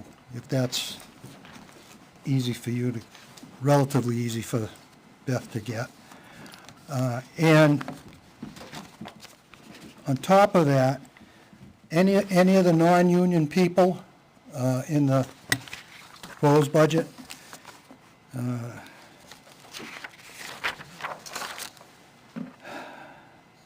they all show an increase.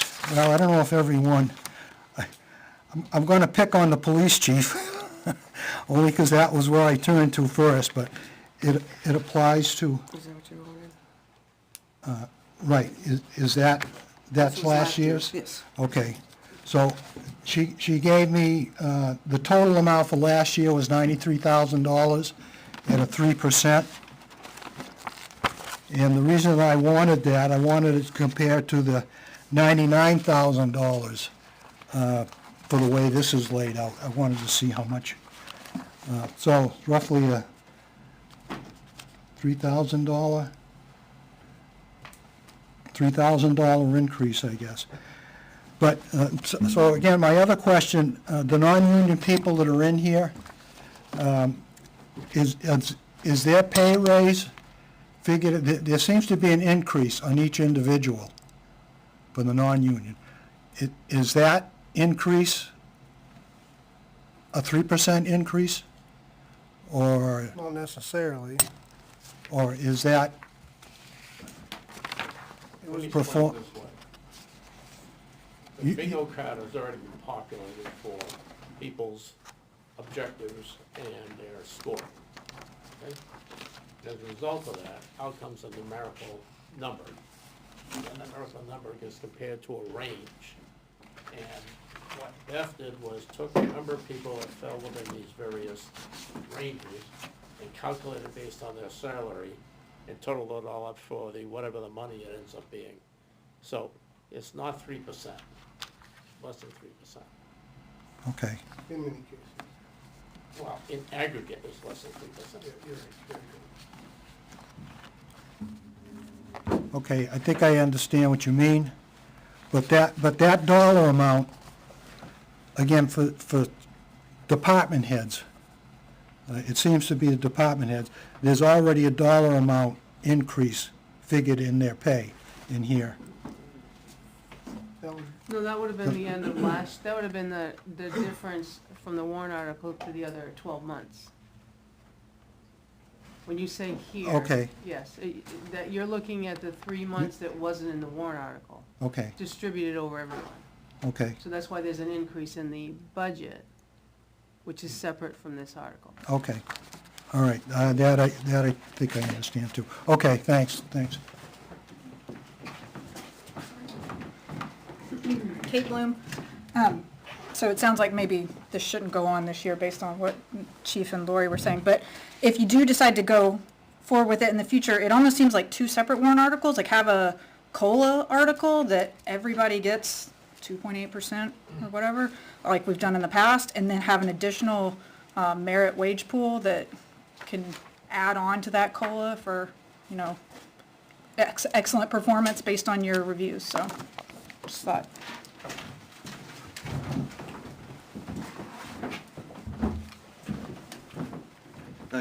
Trevor Anderson, Assistant Fire Chief. I wanted to speak to this, kind of speak to employee morale. So COLA for 2026 is at 2.8%.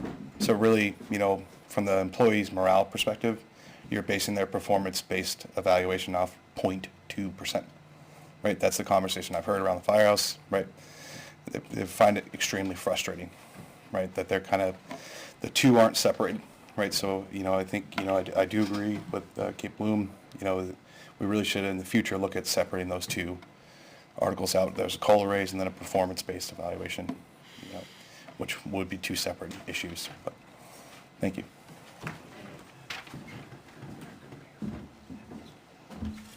I can tell you this has been discussed at length on this board, and I don't know, about 8 different members of this board this year, because they've changed.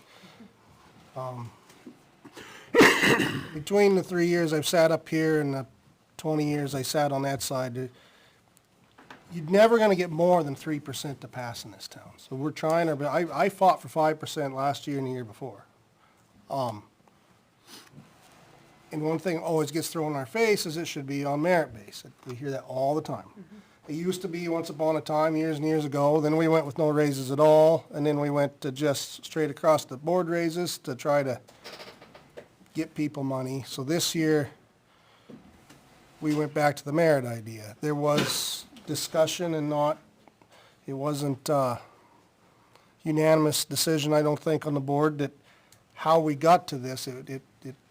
We threw around a ton of different ideas of what form we're gonna use for merit and then how we were gonna use those numbers, and this is where we fell with it, I guess. So we were just trying to get something so that everyone would get a raise and it would be supported at the most at the Board of Selectmen level, the Finance Committee level, and the town taxpayer level when they go out to vote.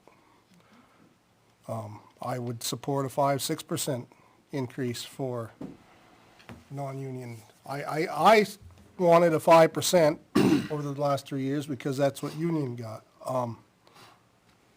But that wasn't supported at the podium last year at town meeting, that wasn't supported here, so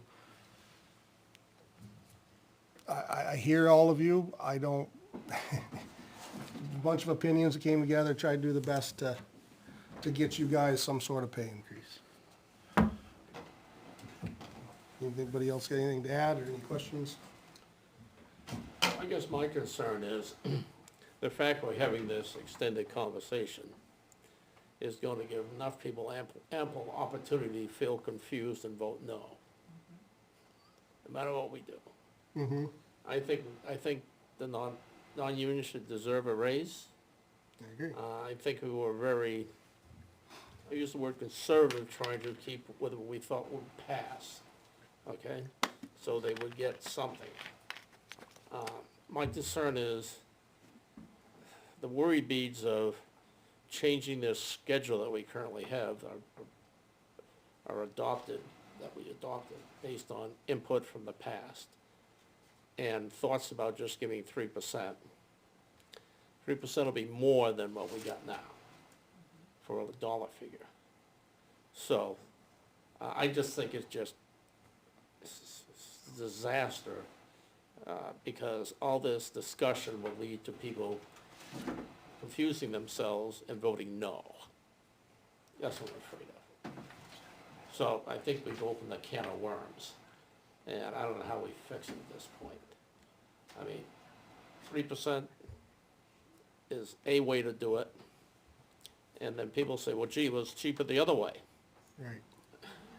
So it's a double-edged sword.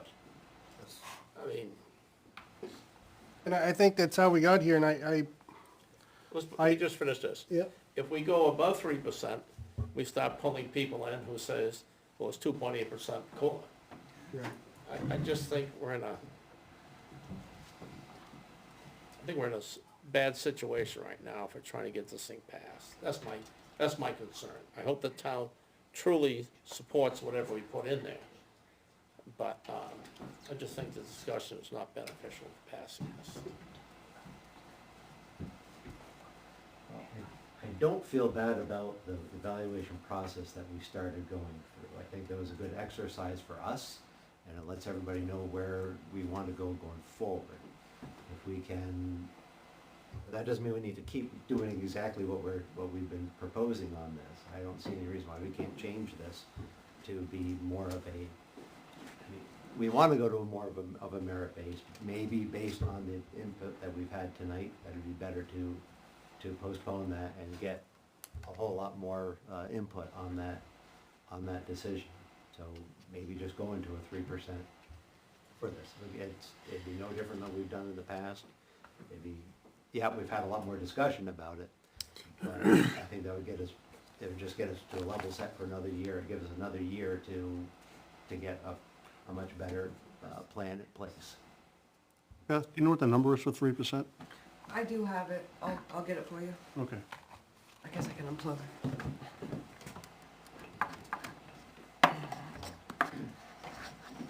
Can you also get the 2.8, if that's the COLA? I might have it already done. Are you talking 2.8 across the board and then 3 across the board? Yes, the total number for 2.8. He wants the two numbers. And for 3.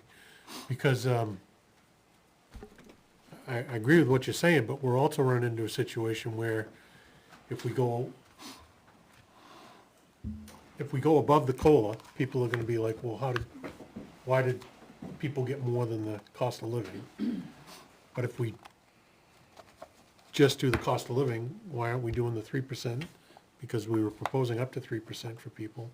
You know, Jack's right, we've opened a can of worms, and I fully agree that, based on what I'm hearing tonight, that maybe we aren't ready for the merit system just yet. It's a good idea, but it needs work. So, I would I be. think it got overcomplicated this year. I Well, mean, it's yeah. not a hard concept, but, But it didn't, it started out with, no disrespect, a different 5, right? We started out because we heard, we wanted evaluation form, we wanted this, we wanted that, based on merit. So we started down that path right after town meeting last year. we picked a We form picked before knowing form how from we're gonna give another grades. town, we went through great pains to come up with a fair evaluation form. We got one new member, then all of a sudden, we got 2 more new board members, and everything kinda got shot down. And we started to bring everybody back up in June, where your personnel policy says that you're supposed to have your evaluations done so that we don't get berated at town meeting over the pool of money. It's supposed to be based on merit, which we spent almost a year coming up with a form. I'm not saying it's foolproof, but I'm saying we heard and heard and heard, so we tried.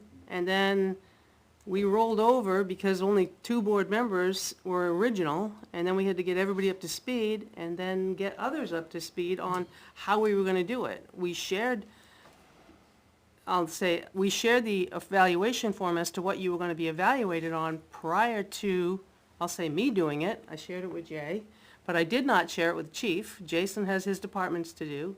The chief, only us is gonna do him. His is all done by collective bargaining. So my mistake for not sharing it with the chief, but I did his evaluation, he signed it, and then, like I said, I did everybody's evaluation per what I was given per tool. I'm not saying it's perfect, but at the same time, here we are.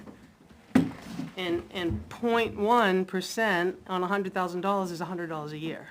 So I understand both sides, but we were told and browbeat at this podium every single year that don't just give everybody a flat. And as the chief used the other night, a broomstick, you know. So I'm just saying, we tried after what we got for input, and then, no disrespect, but we had to bring everybody up to date. And we did what we did, right or wrong. Now we got new input. Now we got new input, so whatever.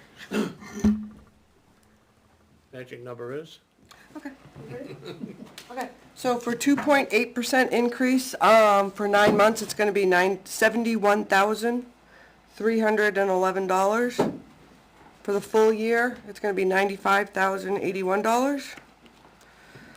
And for 3% across the board, it's gonna be $76,372, and for the full year, $101,829. $2,000 difference. $2,000. From 3%, from this to 3%? Yeah. Yes. Oh, the difference in that one. Yeah. Let me try to just throw this out for a compromise. 2.8 COLA and 0.2% for, to start the process for, based on performance. You will spread 2% of the budget, 0.2% of the budget, based on performance this year. I think you'd be talking about halves of pennies though. Yeah, yeah. we're Well, talking- it's the start of the theory, 'Cause they, because nobody's gonna wanna have 5 extra percent on top of that. well, I think the answer, my opinion is leave it the way it is or give a flat rate. It might work, they tried to split it, and I, in the minority of, we were given one amount for the COLA 2.8 and then a little over 1% for merit, and 0.2. on a $24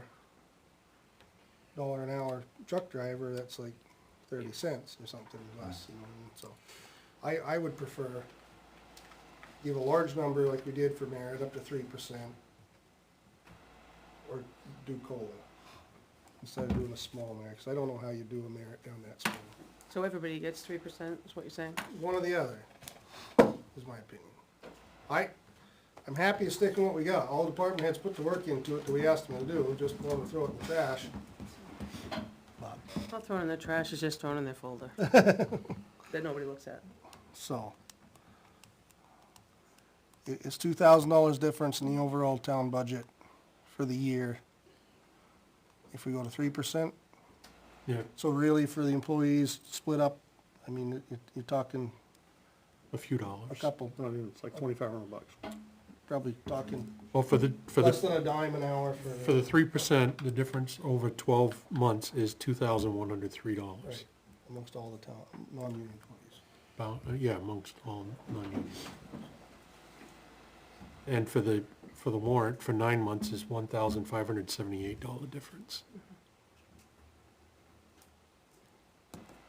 So I think in the interest of cleaning it up and alleviating concerns about a merit-based system not being ready and all that, You're gonna hear it forever, though, I mean, unless. well, then let's get it ready. Let's I let's mean, I do, guess that's my point, we did get it ready, so unless it's what the particular individual wants, it isn't gonna be right.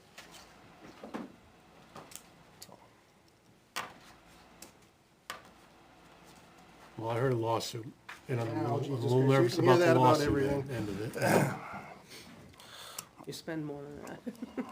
Well, that's just it. So what do you, you I gotta guys pour- gotta decide what you're gonna do. know, You we're- can't we're sue only- over your, We got many over more what you articles to do. give for a raise.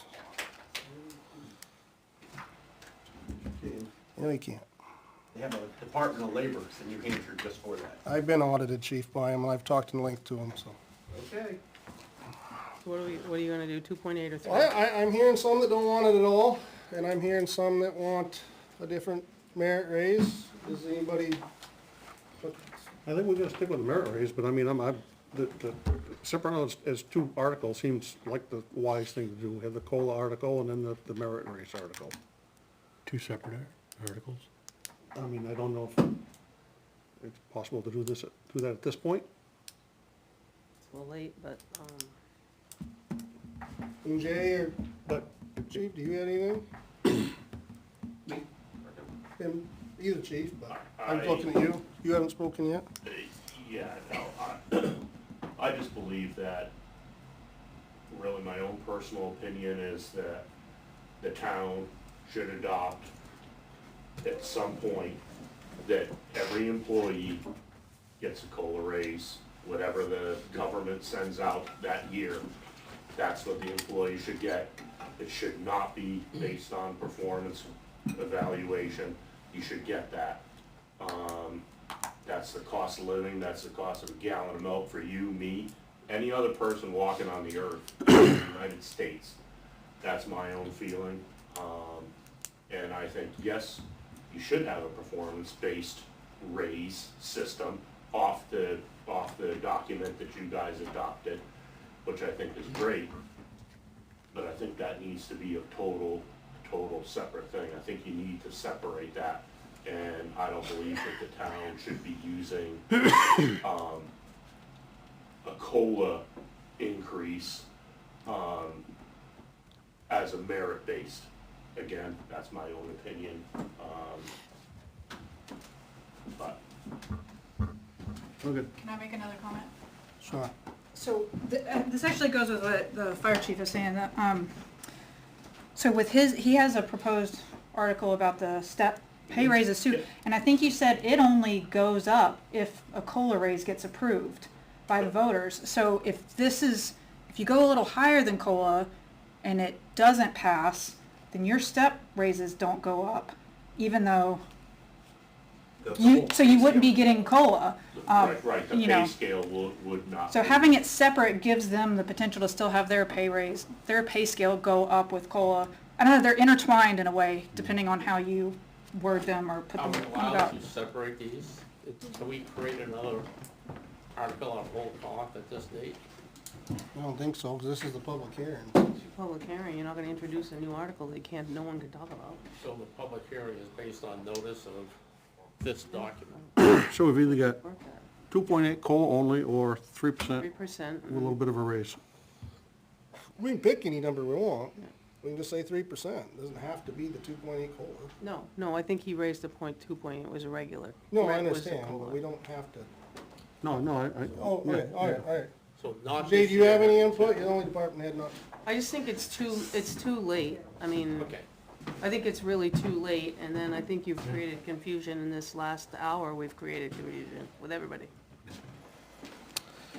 As an employee, I think, the idea of reviews and getting raises based on your review is a good idea. Also, cost of living, that everybody has that increase, obviously.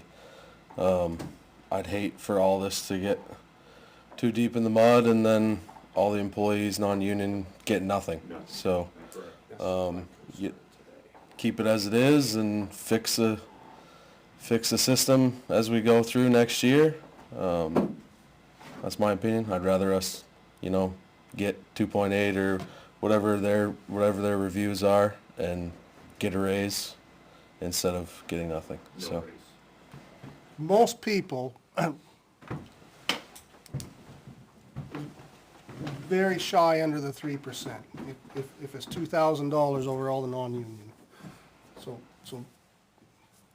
I didn't see every person's number because we allowed the department heads, we reviewed the department heads and we allowed department heads to do their people. We didn't scrutinize each and every one of theirs as they're the ones that work with them, so we don't feel like we have input on that. But Beth, most people got most of that 3%. Beth, There do you has know- do you been, know how many got under the, do you know anybody that got under the 2.8? Zero. Zero? Under the Okay, so 2.8? everybody made the 2.8. Yes, that was the That was your cutoff. Okay. 80 cents. what's that? I said, so you're talking like 8 cents an hour or 5 cents. So I guess the point is, what I heard was, Negligible amount. yeah, so I guess what I heard was is if the COLA this year is 2.8, everyone got at least 2.8. Some got better. Right. Some got 2.9, some got 3. Okay. For whatever reason, this town has fallen into the 3% has seemed to pass. We've tried for 5. Last year, I fought tooth and nail for 5, sitting up here. And your argument was the 5% was what was approved by town meeting for collective bargaining for 5% every year. Right, that was my personal gripe. I do also believe there was one year when I sat on this side that department heads are now, that the cost of living was 9.5%, Nice. and we asked for 3. There was one year it was 1.2%, and we asked for 3. So we always asked for 3. It seemed to fly, we want you guys to get something. That's the reason. I've sat on that side for 6 years and got nothing, so there's nobody in this room that's more empathetic than me. I don't think none of you for this town have gone that long without one, and I don't want to see that happen under my tenure, so. It wasn't malicious, and I'm sorry if it, I feel that we talked about this a lot. I'd like this input before tonight, but, I'm happy leaving it the same. I'm happy just giving everybody 3% and starting backing up punt next year. I'm happy with either one, whatever the board wants to do. I'm happy whichever one's gonna have the highest chance. I just wanted to pass. That's my concern. Well, you guys need to decide then. Everybody made the COLA based on this. I have no problem with this. It's written in the, I would recommend, my recommendation is leave it, just like Jay said, I would just. I don't wanna mess it up now, I mean, I wish. So do that and work on it again next year to perfect it or to modify it. And then that way there, everyone has a chance for more input on it. Yeah, and please, I mean, next time, went over this budget a lot, next time, bring these points to us ahead of time, 'cause maybe you would've changed it, you know what I mean, but. Yeah. It isn't malicious, I promise you guys, it is trying to get you what we can get you, and this town is hard to get pay increases for, I don't know why, but it's not supported as well as it should be, and we're here to support that. I was a public employee for my entire career, and I can tell you, you hold your breath every town meeting It should just be in the to budget. know if you're gonna get a raise or not. Should just, The COLA should be in the budget. the budget, COLA should be in the budget, Yeah. it isn't, it has been tried. And But We're when the talking- budget gets voted down, as it does 9 times out of 10 in this town, then you don't get anything, because no's no. Right. So, it's damned if you do, damned if you don't. Yeah. So, somebody's got a better answer, but there's 25 years of being on both sides of this table, and I ain't seen it no different, no matter who's doing it, so.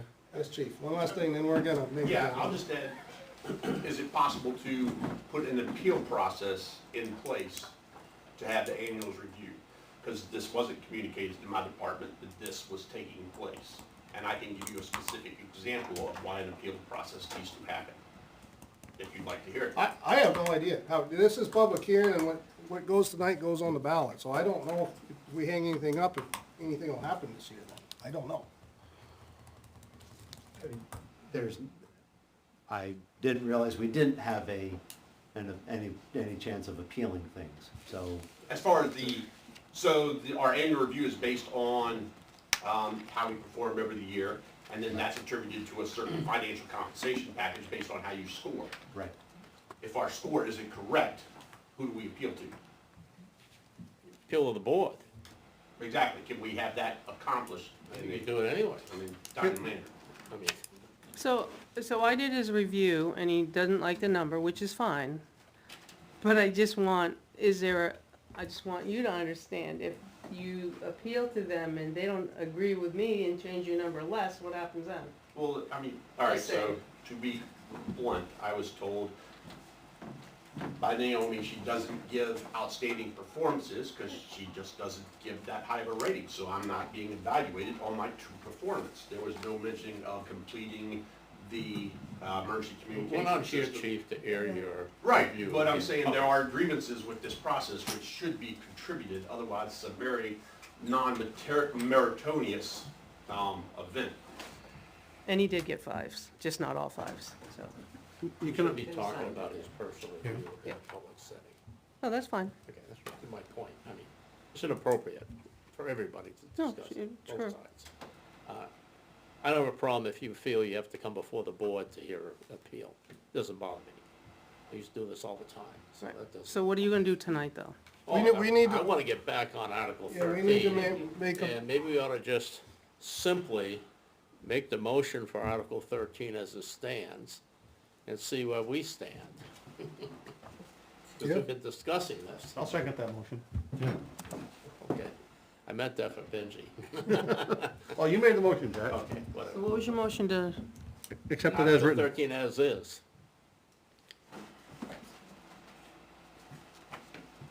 And open it up for discussion. any more discussion on the board? We're gonna shut down the public portion of it so we can. No discussion. Further discussion? Yeah. I'm probably gonna screw this up, but I'm gonna do it anyways. I like the idea of establishing the COLA. Unfortunately, for other reasons, such as the fire chief's petition that he's asking for, that doesn't accommodate it here.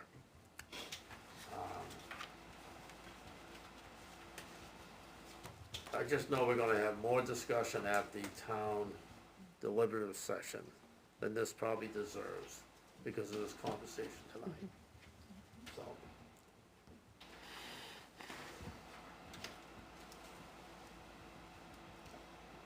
call a vote, if nobody else have any other questions. Well, the only other discussion I would have is, we did do this in good faith. We tried to do something very good.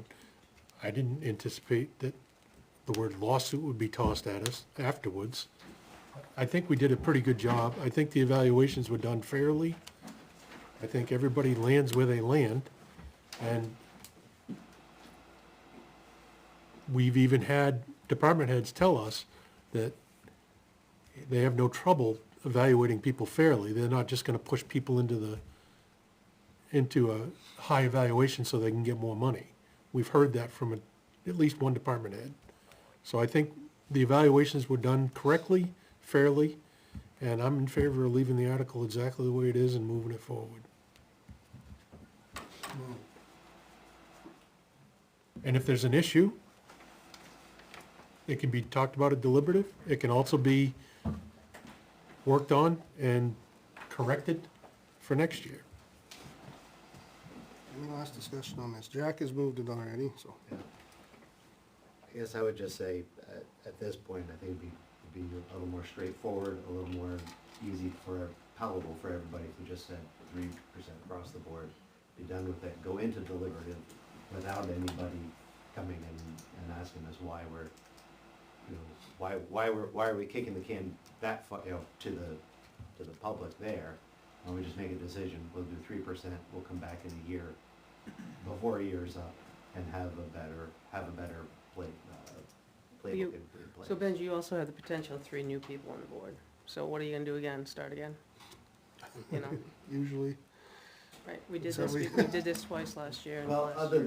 than we have a decent, I think the process, the evaluation process is just a question of what are we gonna do with that? What if 3 new people wanna do a new form? No. You know, there we go. We, Right. well, I don't know if we necessarily need to do a new form, but you're right, a new board may have a whole completely different point of view. Sure. We can get, Always has happened. It Yep. could happen. so I go either way with that. I was gonna suggest earlier just go 3%, but we're so close to 3%. Somebody offer amendment.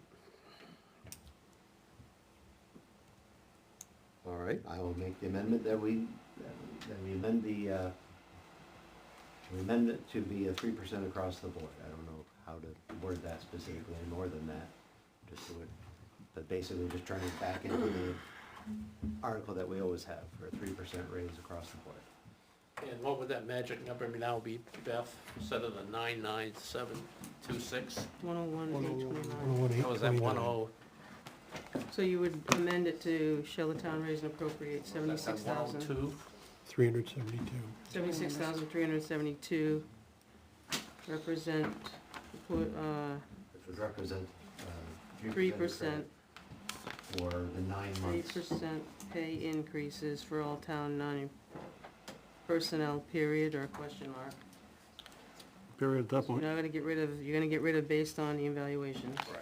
Then the funding will add the annual budget of $101,829, representing the annual costs and benefits, I guess, for a year, is that? I don't know. Representing the annual cost of wages and benefits, and then beginning in 2026 as a recurring expense for the purpose of maintaining and continuing this initiative. 26 or 27? 27, I was reading last year's. I just put 72. Phew. Well, does everybody get that? Does anybody want to make a second on James's so we can move along? I'll second it. All in favor? Yes. Yes. Against? Yes. 4-1. Jack, did you vote? I voted yes. All right, Well, guys, hopefully thank you. we can Now we need to vote on the do better article. next year. Yeah, so you voted on the amendment, just like town meeting, now you gotta vote on the article. I move that we move the amended Article 13 to the ballot. Second. All in favor? Yes. Against? Yes. Shoo. Article 14. Okay, Article 14 is to, oh my Always the good heavens. things you get beat up on, huh? Adopting the annual performance evaluation step increase policy for the Ware Fire and Rescue Department. And to ask to raise and appropriate the sum of $15,027 for the cost of wages, payroll tax, and New Hampshire retirement system contributions for 9 months. And this policy establishes a system by which employees of the Fire and Rescue Department may receive a step increase on their previously adopted departmental pay scale upon achieving a score of 3.24 or higher on their annual performance evaluation. The purpose of this policy is to promote workforce stability, reward high-performing employees, and support fair and transparent compensation practices within the department. And if this article is approved, it would become part of the annual operating budget with an estimated annual cost of $23,331. Any questions? Has everyone heard this before? The chief's been up here a couple times, showed the scale, so. Any questions on it? All right, hearing none. Move that we move Article 14 to the ballot. Second. All in favor? Aye. Yes. Okay, Article 50 is to raise and support the sum of $280,000 for the purchase of one new fully equipped 10-wheel plow truck for the Highway Department, with $20,000 to be withdrawn from the Highway Truck and Equipment Replacement Capital Reserve Fund, and the balance of $260 to be raised by taxation. Any questions or comments on the plow truck? I move that we move Article 15 to the warrant. Second. Second. All in favor? Yes. Aye. Article Sounded like everybody. 16, shall the town raise and appropriate the sum of $79,719 for the purchase of one new fully outfitted and marked Chevrolet Tahoe 4x4 police pursuit vehicle, with $16,566 to be withdrawn from the Police Special Detail Fund and $8,717 to be withdrawn from the unassigned fund balance, representing monies received from the White Farm auction funds, and the balance of $54,436 to be raised by taxation. Any comments on Article 16? Hearing none, I move that we move Article 16 to the ballot. Second. Yes. All in favor? Aye. Against? Article 17, shall the town raise and appropriate the sum of $700,000 to be added to the previously established road reconstruction capital reserve fund for road reconstruction and resurfacing of roads, with up to $284,000 anticipated from the state of New Hampshire Highway Block Grant, and the remaining balance to be raised by taxation. Now, if the receives the anticipated amount of the Highway Block Grant, the amount to be raised by taxation will be $416,000. If we receive less than anticipated, the difference will need to be raised by taxation, and if the town receives more than anticipated, we have to receive less through taxation. Any questions? Make motion, we move Article 17 to the ballot. Second. All in favor? Aye. Aye. Against? Okay, Article 18, I'm just gonna make an amendment. Shall the town raise and appropriate the sum of $26,936, representing the first year cost of turning the, I'd like to insert the word library assistant director position from part-time to full-time. This represents an increase in wages, payroll taxes, and New Hampshire retirement system contributions for 9 months. And if this article is approved, this would become part of the annual operating budget with an estimated annual increase of $35,845.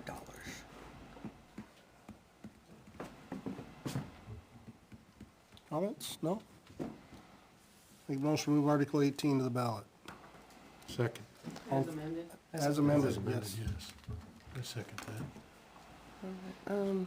Shall, do you need to have another one? What's that? Do you have to have another vote? Nope. Just the one? Okay. Got to vote on it still. Yep. Shall the town vote to raise and Oh, appropriate? wait. We didn't All in vote on favor? this. There you go. Aye. Yes. Okay. Against? All right. Now we go. Now we're learning. Shall the town vote to raise and appropriate the sum of $38,838, representing the cost of turning the highway part-time position into a full-time position? This represents wages and benefits for 9 months. If this article is approved, it would become part of the annual operating budget with an estimated annual cost of $64,664. Any comments on this? Frank?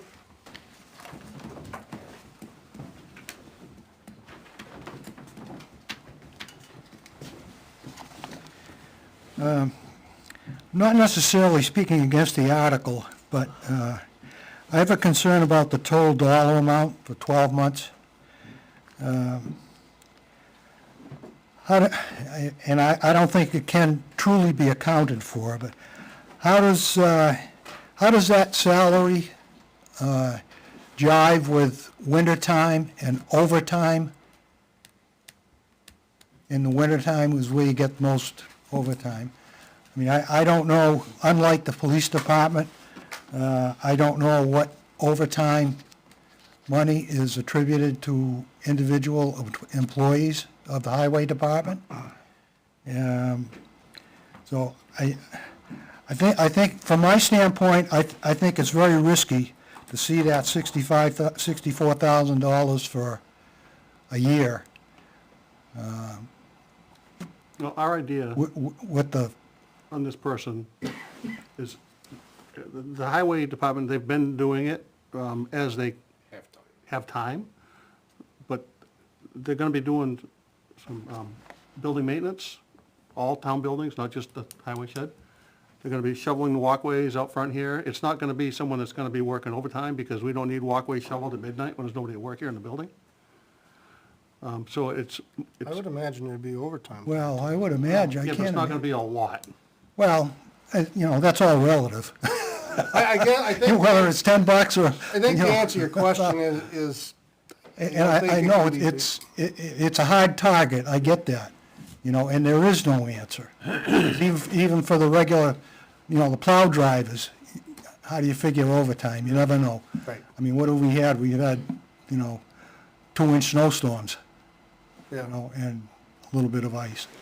So, again, there's no real good answer, but I think it's, will end up being a low number.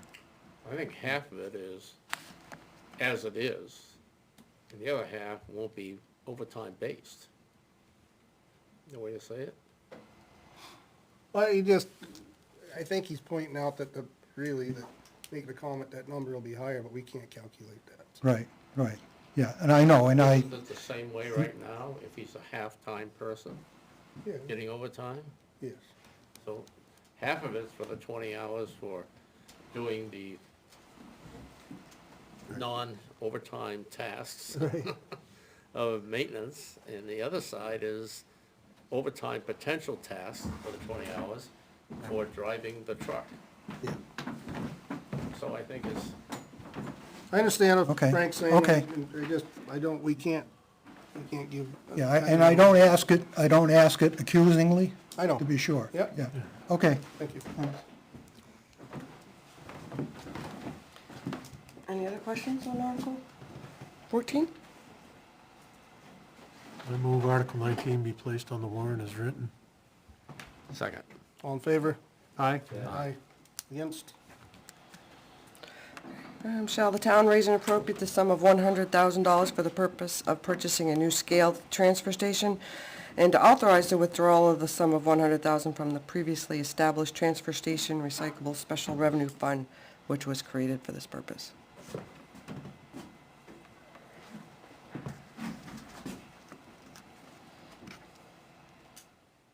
Oh, no other questions? Contrary to Facebook, I supported this last year, and I will make a motion to move this to the article this year. Second. Oh, go ahead. Well, Frank, wants to talk. Go ahead. You almost missed, but I'll let you. Well, I know, I didn't. Go ahead. It was a quick, short, save me from asking it at the deliberative session. I'll hold you to that. Depend on the weather. Go ahead, Frank, I'm just kidding you. That's fine, I appreciate it. What's the estimate, if the scale passes and I bring a truckload of shingles, I'm gonna pay per pound, right? Yes. Okay, and obviously that's translated into per ton when we get rid of it. Sure. So at today's current prices, what's the per pound per price? Anybody off the top of going your over head, the Jay? scale? 10 to 12 cents, 10 to 12 cents, okay. and that's including some of the maintenance costs and future costs for the scale. Well, I was headed that way at a later date. So I guess I'll save it for I'll next get you, week. I'll get you a better breakdown on it. I'll give it to you next time we see you. No, that's okay. I'm satisfied. Okay, thank you. You're welcome. All righty, I made the motion, did I get a second? Second. All in favor? Yes. Yes. Against? Hey, shall the town raise and appropriate the sum of $50,000 for the purchase of 2 portable ventilators for the fire department and withdraw said amount from the fire department replacement vehicle and equipment special revenue fund? Any comment on this? I move that, make motion, move Article 21 to the ballot. Second. All in favor? Aye. Yes. Against? You hear say anything? I said it very quietly. Oh, okay. I was in favor. You wasn't. Shall the town raise and appropriate the sum of $119,200 for the purpose of installing a solar array on the safety complex, with $119,200 coming from a grant already awarded to the town of Ware from the New Hampshire Municipal Solar Grant Program?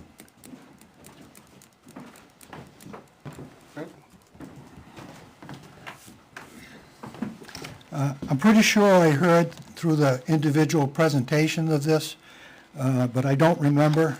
What was an estimated savings? Hate to use that word, but, Estimated what's that? half the annual cost of power, Okay, which is $9,500. okay. That does, no, I absolutely understand that. Absolutely understand that. And what would be the life expectancy? 25 to 50 Yeah. years. I've had mine running for over 14 years now. My Okay. 20 panels haven't missed a beat. Typically, Okay. they say 25 years, after 25 years, you should have at least 80% of the life of the wattage of the panel. Okay, It doesn't mean they're dead, it just means they could go down a few watts per year. yeah, But I okay. haven't seen the appreciable. Okay, all right, thank you. They just have to have a number for that warranty. Right.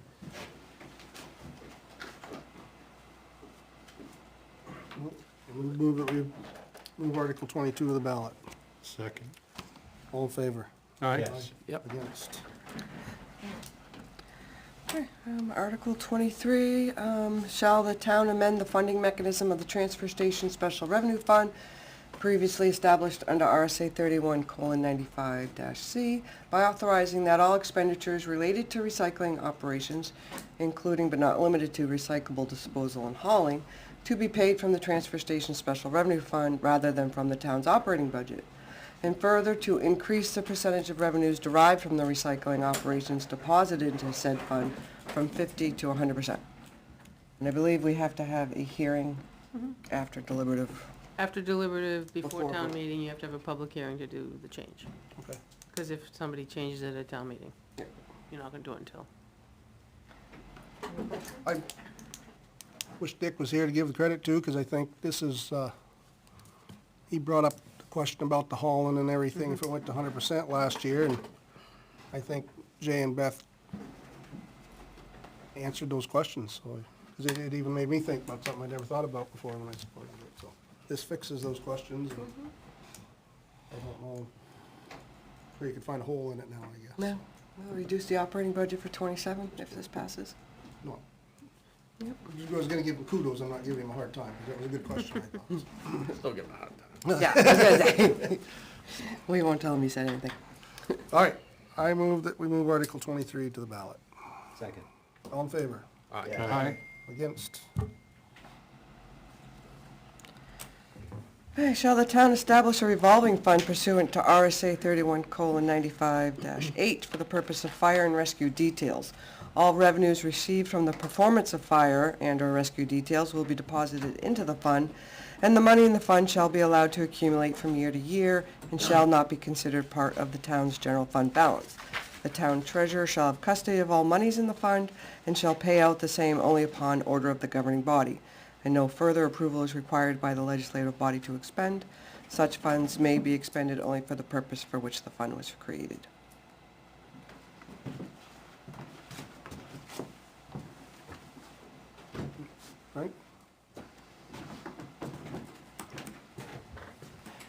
This sounds to duplicate the same revolving fund that the police department has?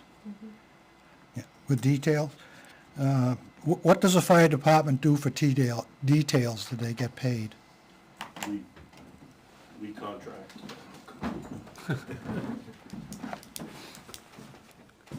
I would say 98% of our details are for the SAU, for the schools. So we do all their football, volleyball, wrestling, ice hockey, graduation, anything like that that the school needs and they need a detail, they call us and we fill those details. Okay. It's mostly for the EMT, not for. Correct, it's for, it is for medical coverage Right. and sporting events. Okay, I guess I understand that pretty easily. But it seems to me, sometime in the recent past, when there was details discussed with, I think, the police department, I don't know about the fire department specifically, but I thought the fire chief said that they don't charge for details because it's a 24-hour department. So they're either in the firehouse or they're at a baseball game or a football game, so they don't charge. Am I, So I'll address that. All the details are put out, so employees are able to work these details if they want.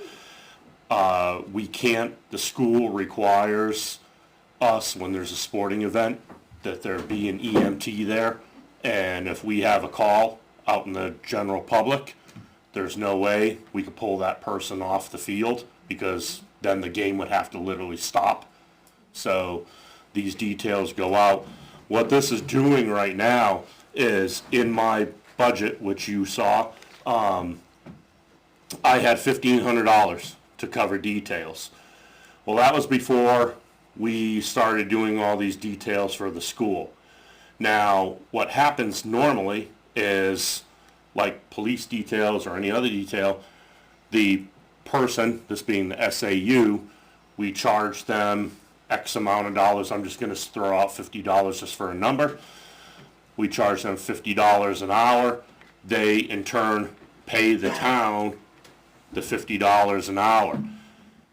Now, the way it is, this is coming out of my personnel budget, and I'm not getting the kickback back for it to cover it in my budget. So that's why, like this year, I paid out like almost $15,000, and that's not in my budget. So I had to come up with 15 grand out of my budget to pay for these details. So basically, you, the taxpayer, got $15,000 of free money from me, and I had to not buy something because I gave it to you. And really, we're not making any money on it. I'm just getting that money for the hourly wage of that employee back into my budget. So we're square. The town's still making some money on it because we're supplying the ambulance and stuff like that. So all that's going back into the general fund. We're just getting the cost of the employee, basically, is what this means. I want the cost of my employee back in because I can't. Typically, those employees are separate employees from the ones that are scheduled to work. Correct, yes. Yep. what was your statement? I think that was the base of your original question. These employees are, because as he stated, they can't leave the game to go on another emergency. Right. These employees are employees that are not scheduled to work. So they have the two in the firehouse. These are, Yeah, okay, I think different I think crew. that's the same as the police department. yeah. Okay, Yeah. all right. Yeah, But there's a vehicle there. There's a vehicle at the school. right. So the employees might be off duty or collecting the detail. He only wants the labor. Correct me if I'm wrong, but that's what you just said. You said he just wants the money I back just want the labor. into They his Only get the account labor back. for the labor, and The the town extra is that the making town money makes on- will cover on the the cost of the vehicle. Right, but my question is, if there's if the vehicle is at the high school, if the vehicle's at the school for a program, and they get a call for an emergency, a 911, Two vehicles. There's two ambulances. Two ambulances. There's two ambulances, and not always the school requests to have an ambulance there. Sometimes it's the utility pickup truck that goes down to these events. It necessarily doesn't have to be an ALS ambulance or BLS Okay. ambulance sitting there, so. But again, whatever vehicle goes down, the town recoups that money. The town's getting that money for the vehicle. I'm not getting that money. Alls I'm getting the money for is just for the employee himself or herself.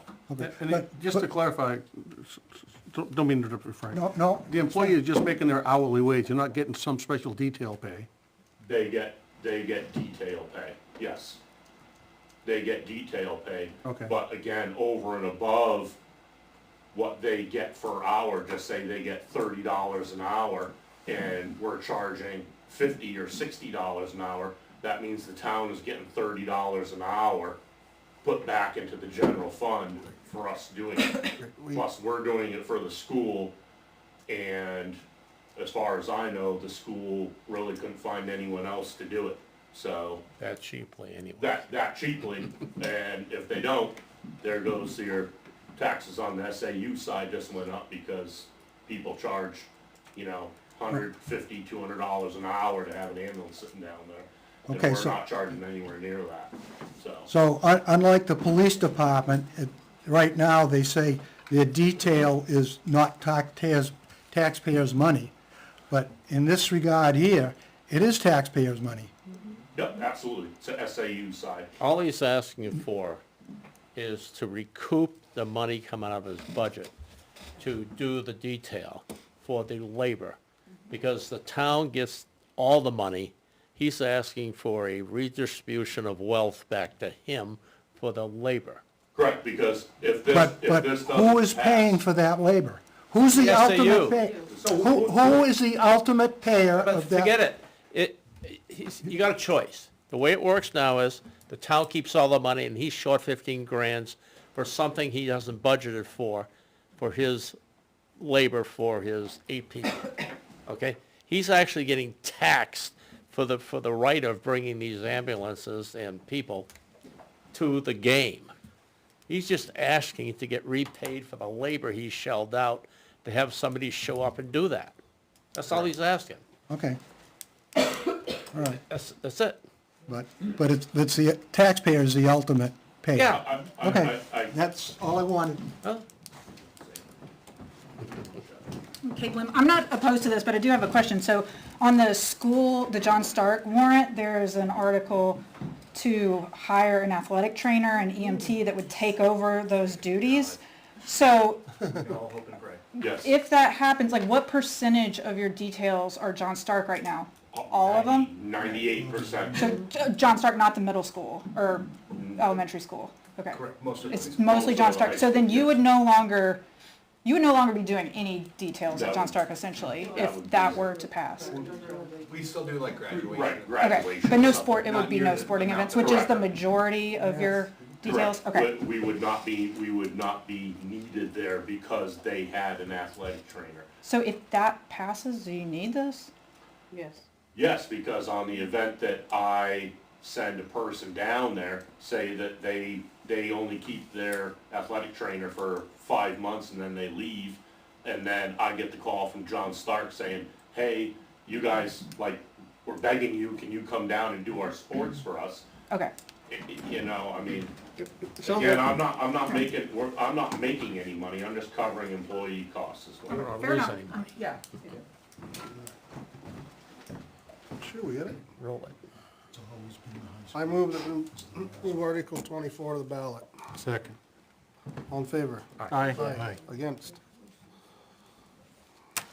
Okay, Article 25, shall the town establish a park and recreation revolving fund pursuant to RSA 31:95-H and 35:B? That may need to be a colon.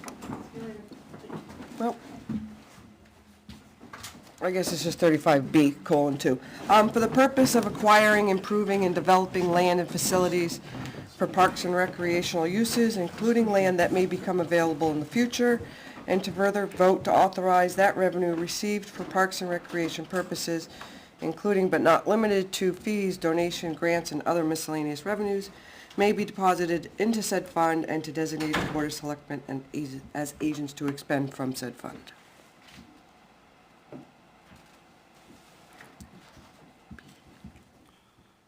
Make the motion to remove Article 25 of the ballot. Second. All in favor? We had no Didn't discussion. have any discussion on it. Nobody jumped up? Anybody got something to say? I didn't think so. Is there the possibility that you can raise taxes to go into this fund? Based on this language? They can open up their own capital reserve if they wanted to. Because it says including but not limited to all these things, so, but that, to me, that sounds like it could still be, Well, the town of Ware can still open up in the future a separate capital reserve to cover any money they want to dump in. I don't think taxation can go into revolving funds, okay. because it's supposed to be. Wasn't the idea more for like a donation? Yeah, so for donations, supplier yeah. stuff? Yeah. Well, that's the idea, yes. but Donation. We want to make sure we have the language Sure, Yeah. sure. in such a way. That was the idea. I believe we have a capital reserve fund already that if we needed to put money into it. I'd just like a little clarification as to why they need this fund. Because I've lived all over the United States, I've had family in sports, I've been in sports, and all the parks and recreations, when you have any kind of teams, that is what your booster clubs are for, that's what your parents pay for. And I've never seen this put on a town, and I've come from towns that have Olympic speed skaters, Olympic swimmers. This I've never seen. And I would like to know why, is this just for these kids to, again, do their sports? And if so, here we go again with the schools. And we're talking about raises for employees, we're talking about needing to get things done. I'm very concerned we're opening up a fund that is only going to benefit a small amount of people, and it's going to put taxpayers in a bad position. Well, so as we've already discussed, this isn't going to be, there's aren't going to be any taxes raised specifically for this. What it does is it gives us a vehicle to accept money, specifically donations or from other revenue sources that can go just for basically the purchase or development of land for, and it would be for Parks and Rec to develop more ball fields, to use a colloquial term for that. This, right now, the revolving fund that park already has cannot be used for this. It can only be used for maintenance and ongoing things. So there's no avenue for the town to accept anything for specifically for purchasing of land. So the idea that, as we know, land comes up for sale randomly, and we can't always wait for March to come around to decide that we're going to make a purchase. If everybody could wait, that'd be fantastic, but this gives us at least an opportunity to start making, to put some earnest money down. So let's say we get $200,000 donation or something like that. It goes into the fund. Land comes up, hey, let's make an offer on it, We'll put our earnest money down for $100,000, whatever it ends up being, and then if we need more, we can, if they're willing to agree to it, at least this will give us something. Or if there's enough that we can purchase outright, then we'll do that. Compared to other towns have their own park and rec leagues, and so we have the Ware Athletic Club that has taken on all of that from Ware. How that got divorced from Park and Rec back in the 80s, don't know, wasn't here, but that's the way it is. And so all the revenues that are generated by dues and fees going for the athletic clubs goes to WAC. Now, the Ware Athletic Club is very gracious in what they give to us, and they deal with a lot of maintenance issues and things like that. But the money that's raised through athletic clubs doesn't come back to the town, and certainly doesn't come back to Park and Rec. And so this is a vehicle by which If they wanna have fundraisers and donate it to the town, we have a place where we can designate that, is what it's for.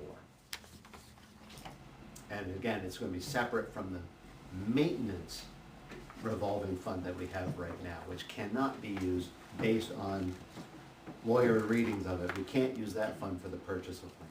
Right.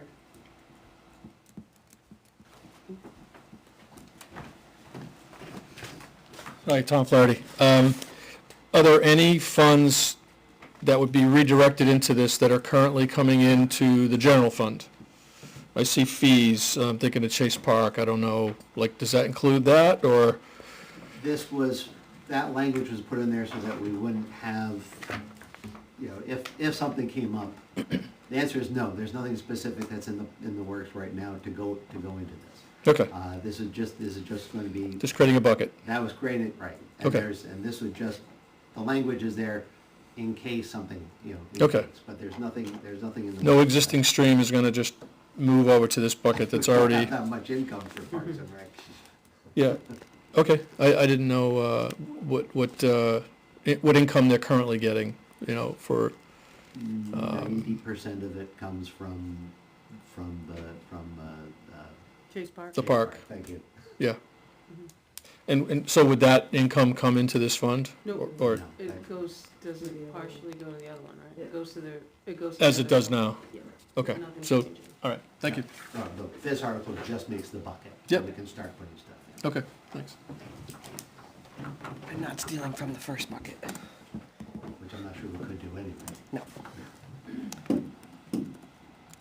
Make a motion, we move Article 25 to the ballot. Second. All in favor? Yes. Yes. Against? Okay, Article 26, the one you see every year, shall the town raise and appropriate the sum of $35,000 for cemetery improvements and fund this appropriation by authorizing the withdrawal of said sum from Cemetery Trust Fund Cypre account. Discussion? Right. Is there a specific plan that this is gonna be spent for? Or just appropriating the money? There is. You don't have to go into big detail, just, Tom could probably speak on it, but yes, they have a multi-year plan. okay. But, do you want to speak to it, Tom? Oh. They've done a good job on it, too. Yeah, real quick, this would be year 3 of a 5-year plan, and there's a lot of work being done.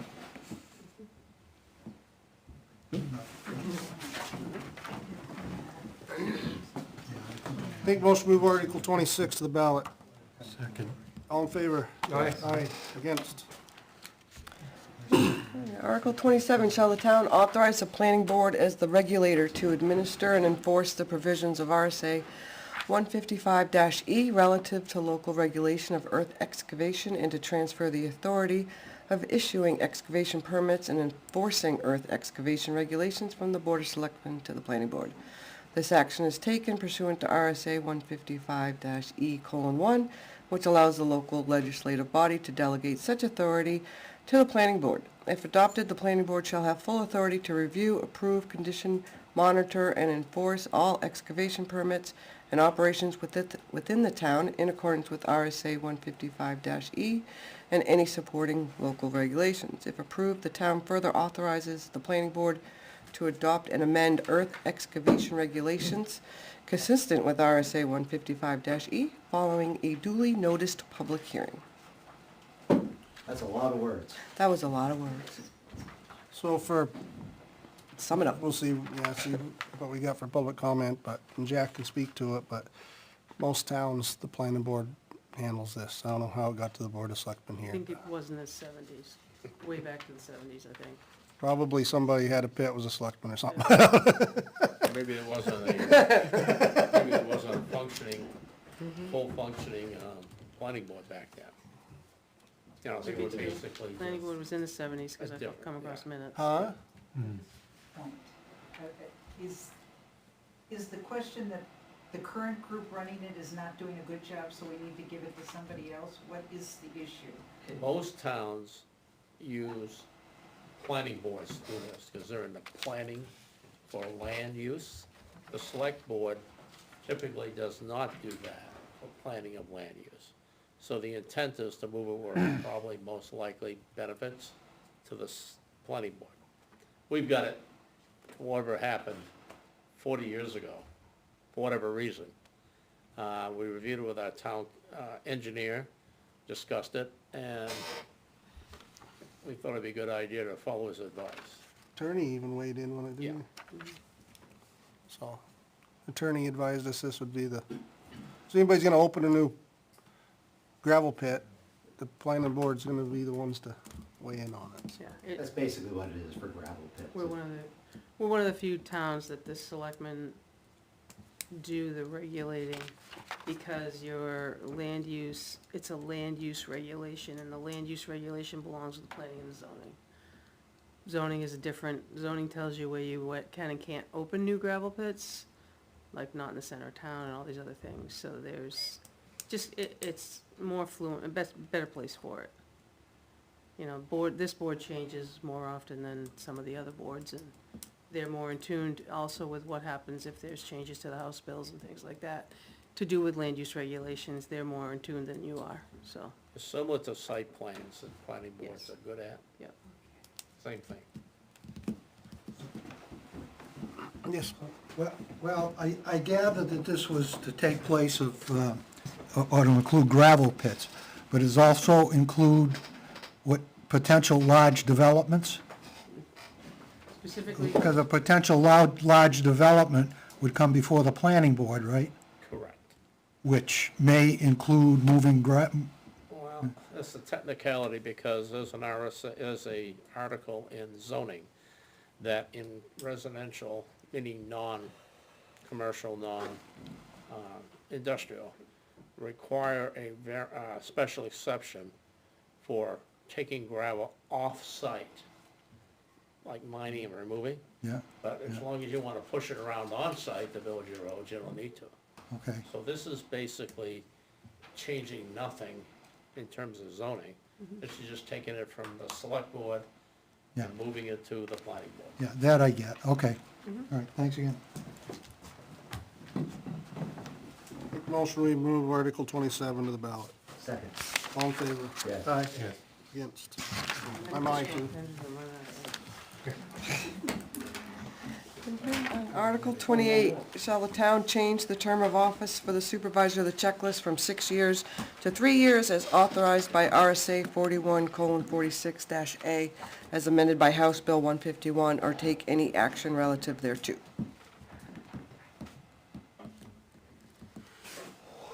Make motion, move Article 28 to the ballot. Second.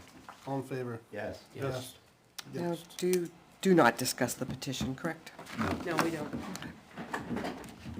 We gotta move Article 33 or? Huh? Other business? Yeah, no. Do we have to vote to move it, because it's on there, right? No, it stays on there as a catch-all. With that said, You're gonna close it? yeah, I appreciate everybody coming out, and hopefully we showed a little bit of proof that we listen and will change our minds. So, with that said, I make a motion that we close the public hearing at 9:15 PM. For a second. Second. All in favor? Aye. Thank you, everyone. Well, I would like to thank the board for extending, I mean, I know I guess you're required to do a meeting, but appreciate it. We're not required to be pleasant. Neither are the people on this side over here. Good job. Thank you again. Thanks, guys. So Beth, you have one more thing? Do I what? You have one more thing you want to ask? Yes. Okay. I know. Me too. And then I'll do my report. So I received a right-to-know request regarding special detail pay, and I need direction from the board how to proceed. We've all received the email from NHMA that it is What does the, public. what is the Freedom of Information Act request? The right-to-know request is, Read it out? Sure.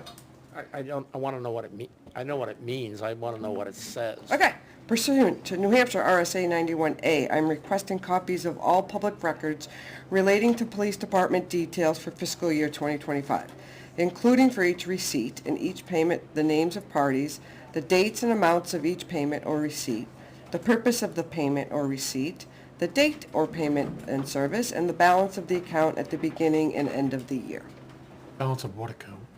The special detail revolving Is fund. there a reason we would or would not honor that? Well, one of the things we often look at is where the person is. Right, Resides. which is The someone from resident, town. taxpayer, Resident, right. where? It did come from a resident then? Yes. Yes, it came from the resident resident. taxpayer, yep. And I think we discussed it, as I was standing in her room when she received it, is because of the, the request to put it in and how you're gonna show the town That's a report. different issue. They just want the data. Correct. And it was asked when, But they just want the data. That's all this Freedom of Information Act is to get the raw data, not how it gets put into things and not put into things. correct. So it's a different issue. This is like showing up and saying, give me all the information. Let's see how we're gonna report it. We don't make any commitments on that. So I think it's just based on his face is basically, are we okay with that or not? I think that's what, I almost don't think it matters if we're okay with it. It's a legal request, so we have to How it honor is. it. Yeah, well, but, do we wanna grant it or not grant it? well, We don't have a choice. Well, then what are we doing here then? Well, the question is, how are we going to? we don't want Beth to spend time compiling data in spreadsheet form for this request. She can just provide the raw data. That's what I mean. I think that's what she's asking about. Yeah, well, Okay. prior to us receiving that email from NHMA, it was unclear if that information was even public knowledge. That's why she's asking you.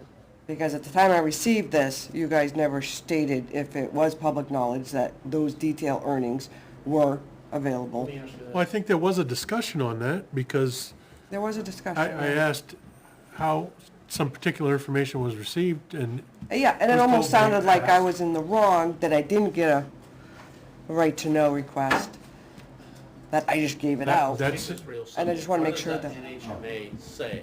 Is this public information? Yes, it is. Okay, I Okay, think then. it settles the issue. yeah, it Yes, sure it does. does. Yep. And we Give got it that. thought. So, and the idea is, if we email it, there is no cost. If Beth has to print out whatever number of pages, it's 40 cents a page. Email it. There's no cost even for the amount of time it's gonna take you to compile the data? Correct. Yeah, we only charge for copies. We only charge for copies if we have to make copies. And it does not, if it takes 50 pages for Right. somebody to take and correlate, that's not our problem. Yeah. So Okay. did the request specify how they wanted it? Email's fine. Yeah, Yeah. absolutely. Okay, Go I'm ahead. okay with it.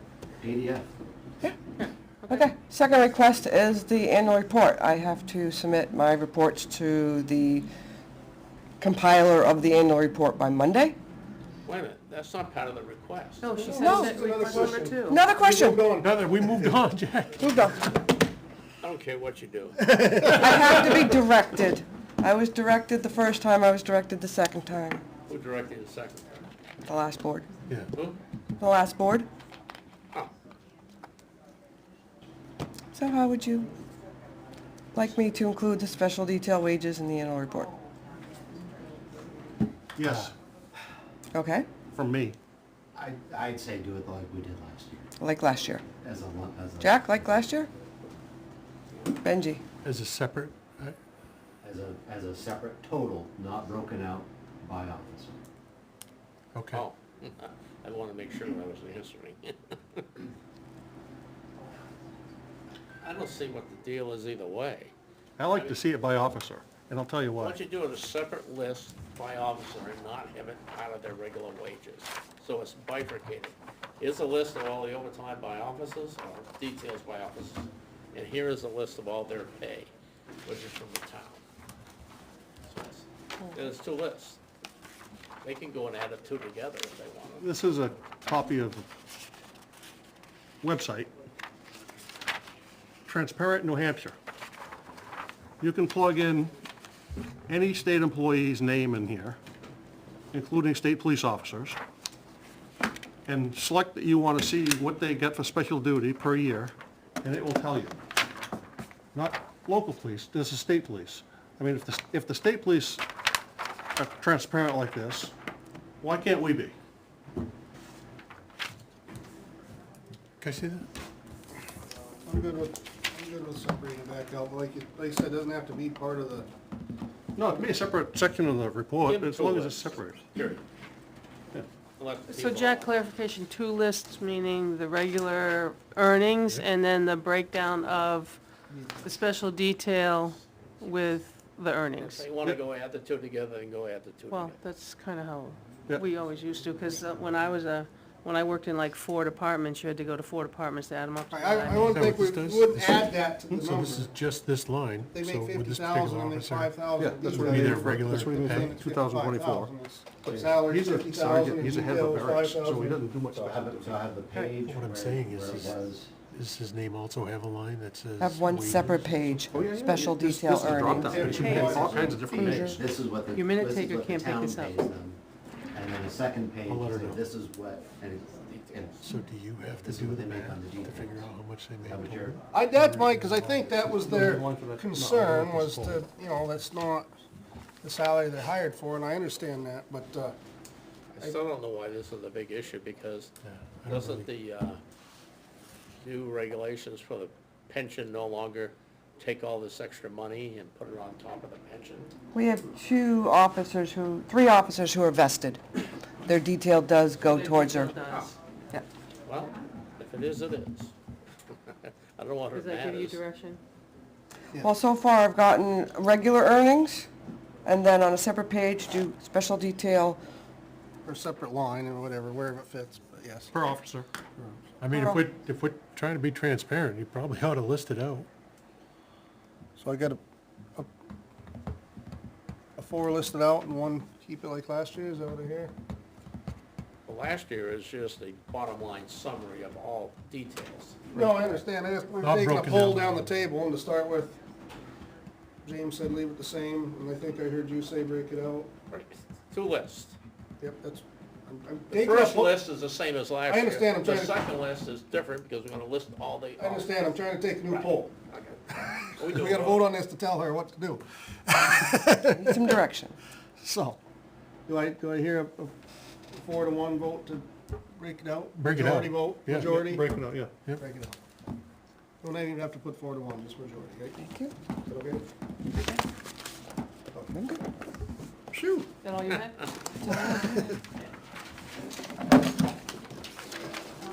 Going back to my admin report. Yes. Okay. Can I have your So, broken pen? it's almost out of ink. It's all right. You I don't need leaving? much. Careful, careful. Almost lost my, Are we gonna need special details from the fire department for our meetings now? go for it. Go for it. We did the public hearing. I gave you all a copy of my attempt at the Board of Selectmen report. I just kind of tried to do month by month through your details, added here. You guys do what you want, because it's your report, and underneath would have all your names. But we need to have that done by next week. So next Monday, you need to finish it. That's why I gave you at least a start. Okay.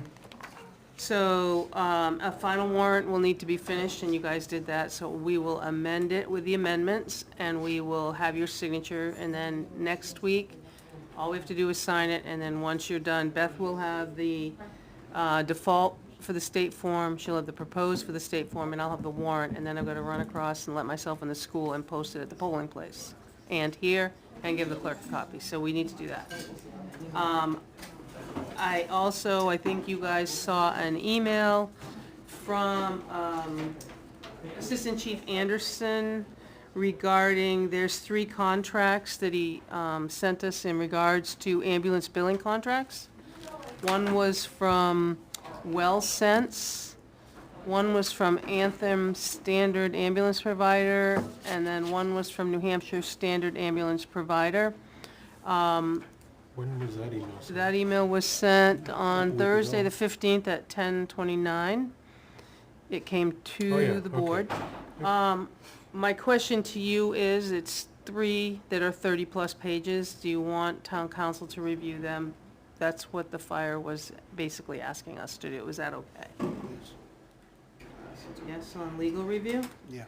The amendment to the one grant, I thought it was tonight, evidently that can be later until he knows if he's awarded it or not. Okay. So that helps that.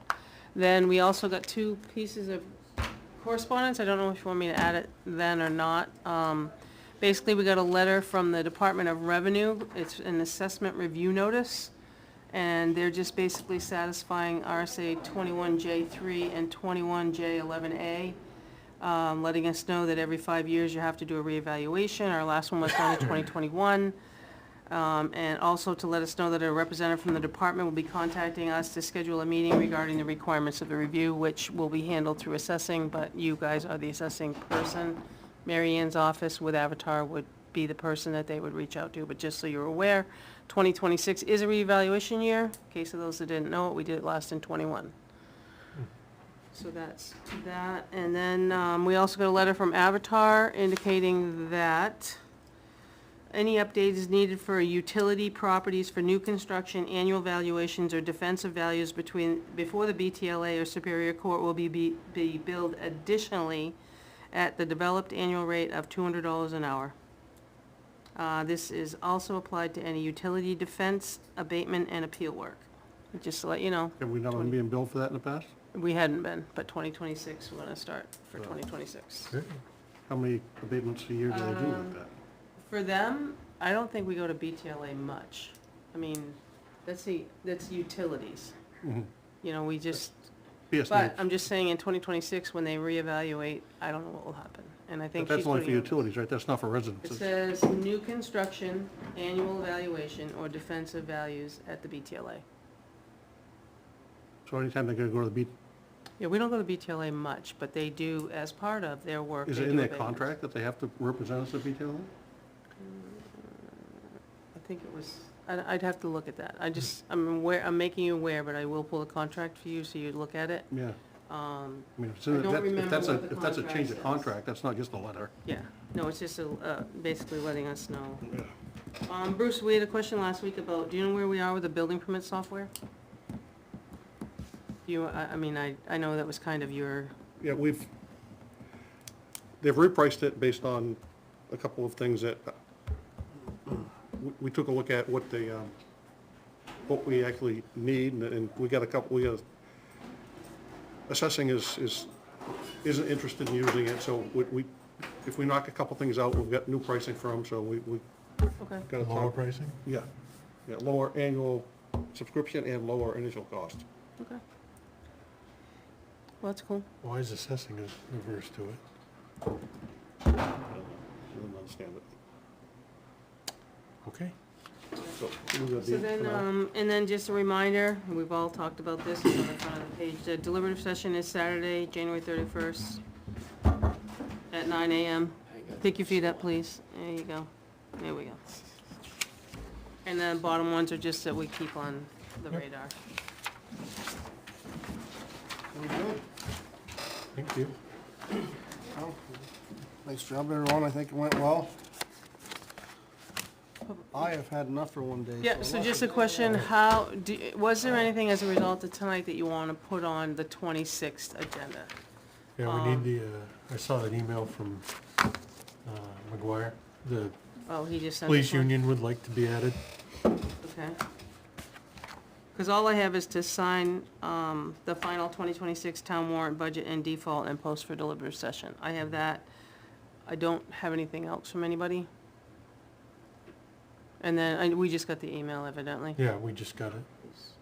Okay. I think But in the because they weren't meantime- added tonight.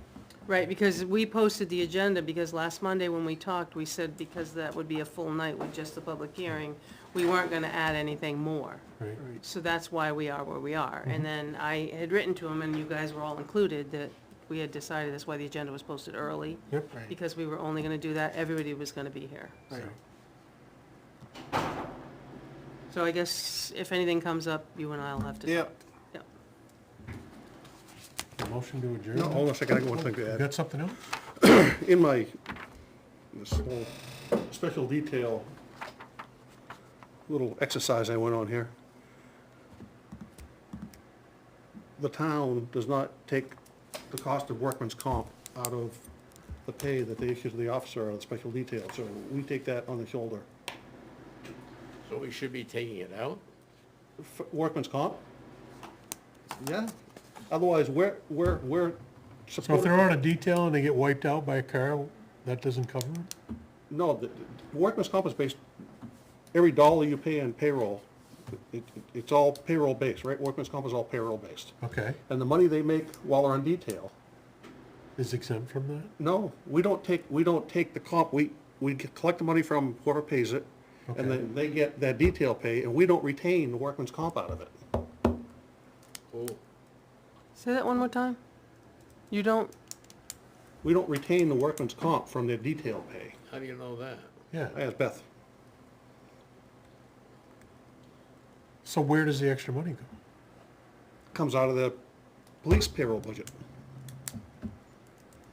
Oh, you mean we give the balance to the, We don't give the balance to anybody, Just we pay for we just pay for it, the, pay for workman's comp.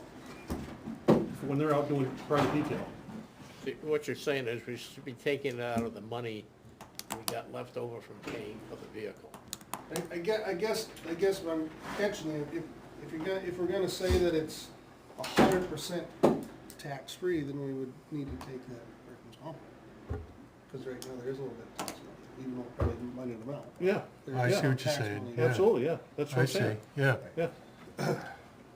Even though it's not a large amount, No, it's, Oh, it's still, technically, every dollar. technically, there's some of it is coming out of the, Yeah, every his dollar type is- taxes, which I guess would furthermore, so we're subsidizing their Verified, detail work, you know. potentially, a little bit. Yeah. furthermore justify a reasoning for separating it out. What's that, Yeah. like $13 That's $5.14 per thousand. per thousand? Okay. 0.0. Yeah, I know, I get the number, Well, I yeah. mean, it's not big, I'm just saying. How did you calculate that? How did you? Hook did that, she did that. She pays the comp. Yeah, all right,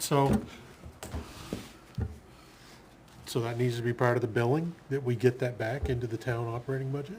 Well, it's worth discussion sometime. We're gonna have to bring it up at some point. Yeah, because, I just imagine Yeah, we're to- probably going to hear that it's completely tax-free and technically it's not. well, it's It's not. not. Yeah, it clearly is not.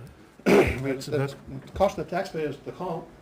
I think that's an issue for me. I mean, I That's did a- not realize. That's a number that you can figure out, it's not some hypothetical number, that is a Right. solid number. So at the very least, it justifies our decision to break it out, I guess. Yeah. So we can see how much Exactly. town's spending at the end of the Right. day. so before you make a final vote, I think Kate had a question. Beth said you were Oh, saying. yeah, I did have, do y'all vote on whether or not you recommend the articles? I thought you only voted so far to move them to the warrant. But did you actually vote for your board recommendations? I guess, So when when you, it's I guess implied, that's, I thought we were voting when you to moved them, was that a recommended? Yeah, I thought so. Yeah, Well, I guess you'll need to state that totally, that as you recommended them to the warrant article, did you mean yes for your affirmatives? Is that what you're Yeah. asking? Yeah, I guess instead of, yeah, it So sounded to me I did like- recognize that when you guys were voting on your articles at the finance committee meeting the other night, they had two votes per article. One was, do we accept the wording and so forth? And then, do we move that over? And then, do we recommend this article? Like, as a board, do we recommend this Can we article? make a blanket motion? Well, hang on, I get it, but I guess I thought we did do that when I polled every time for or That's what I against, because thought. we did have 1-4-1. Yeah, there was 141. I just thought that meant that you didn't want it worded that way on the ballot, not that you were for or against it. Now, once it's on the ballot that way, are you I for think, or against it? I think if we vote yes for something, then we're implying that we recommend it. Why don't we just- I think that's an why don't we just implication.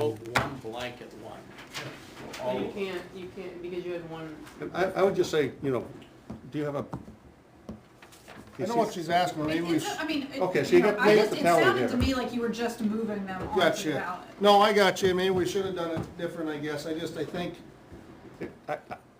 I assumed that You it could was, use those numbers as the recommended or not Well, recommended. you could make a blanket one and list your articles, except for the one that you have a different vote on, everything else was 5-0.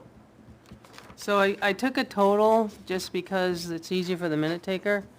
So as you recommended to move it to the ballot, I assumed that you recommended the number. I did too. But I don't know, and so there's only one that was opposed, everything else was 5, Which one is so. that? The raise. The 3% raise. So you think we ought to make a blanket on this one? Well, I would go down through and you recommend for the ballot articles, and then leave the one single by itself, because that's gonna be, I don't think unless he's changing his mind, I don't know what you think. I was gonna, just make the point, not try and change anybody's mind, because it's still majority. I believe I know why you voted the way you did on the raises. I just was thinking down the line, if we want to give, if the intent is to get them some money, and we do at least agree on that, we don't all agree on how we get them the money, does an ununified front maybe change any voters in the voter boxes? All I was gonna bring up, I ain't trying to change mine, and if you, that was all. All we're doing is saying, are we actually putting, 4 recommended, and 1 doesn't? Yeah, so the vote now goes on each article. It did last year, that's why you see in your book, it said vote, and I was waiting for the vote. Yeah. Does it And I say thought that's 5-0 what- or does it say yes? No, it says No, you have to 5-0. vote individually. You And don't put your names down. that's why, when I polled, that's what I was thinking. And then the 4-1, I did think later, I was just gonna bring that up to you, and I ain't trying to bust chops to get you to change your mind, I just wanna bring that up to you. It will be shown that it's 4-1, and I want it to be. Yeah, and we you made may such be a asked, mess you of may it. be asked at deliberative session the opinion of the no vote as to why you voted. That's Well, been asked before. That's fine and all, but Yeah. not everybody goes to the deliberative session. No, but I when know. they get to the voting booth, they'll see 4-1. So- You know what I mean? Yeah, well, I don't know I can't remember if that even shows up on the ballot. I know it shows up in the warrant. I'm pretty sure it's in the I think, Yeah, I think it is. Okay, what do we wanna do? So, you wanna keep for that one, you wanna keep your vote the same? I really do. Okay, so, I'm gonna make a motion Recommend. to recommend, how do I wanna say we have this? to do it individually. Well, I was gonna No, you can read go- the ones that were 5-0, Which is all of them. except for One. 13. Right, so go 10, 11, Those are 12, the- 14, Right. yeah. Now you got me screwed up. And, I make a motion that we recommend 5, no, recommend Article 11. well, how are we 10. gonna put that we're saying that it's 5-0? So, you're gonna poll the board. So you're gonna recommend Articles 10, 11, Yeah, and then somebody will second, and then you'll take a vote on that, and then you go back to the one that you have a disagreement on and make it to recommend and let Bruce do his thing. that's right. So you're gonna recommend articles and then go down That's- through. I thought that we did when we did I it. do too. I make a motion that we recommend Article 10, 11, 12, 14, 15, 16, 17, 18, 19, 20, 21, 22, 23, 24, 25, 26, 27, 28, 29, 30, and 31. Second. All in favor? Aye. Yes. Aye. Okay, now you gotta do 13. I recommend that we move Article 13. No, you recommend Article 13. I recommend Article 13. I move that we recommend Article 13. You are? No. You moving Oh. that? No. Jesus, He's don't trying. confuse Oh, I me. could try it. No, I move that we recommend Article 13. That's what you just said? Yeah, go For ahead. the 14th Second. time. All right. Oh my All in God. favor? Yes. Yes. Aye. Against? Aye. 4-1. There we Does did that it. help, Kate? Yeah. No, I think we all assumed when we moved it, we were doing it that way, but that's, to clear it up, that's I fine. make motion we adjourn. I've been up for 20 Second. hours, I'm getting cranky. All in favor? Aye. All right, hang on. Take the rest of that out, Ben. All right. Can you? I don't know.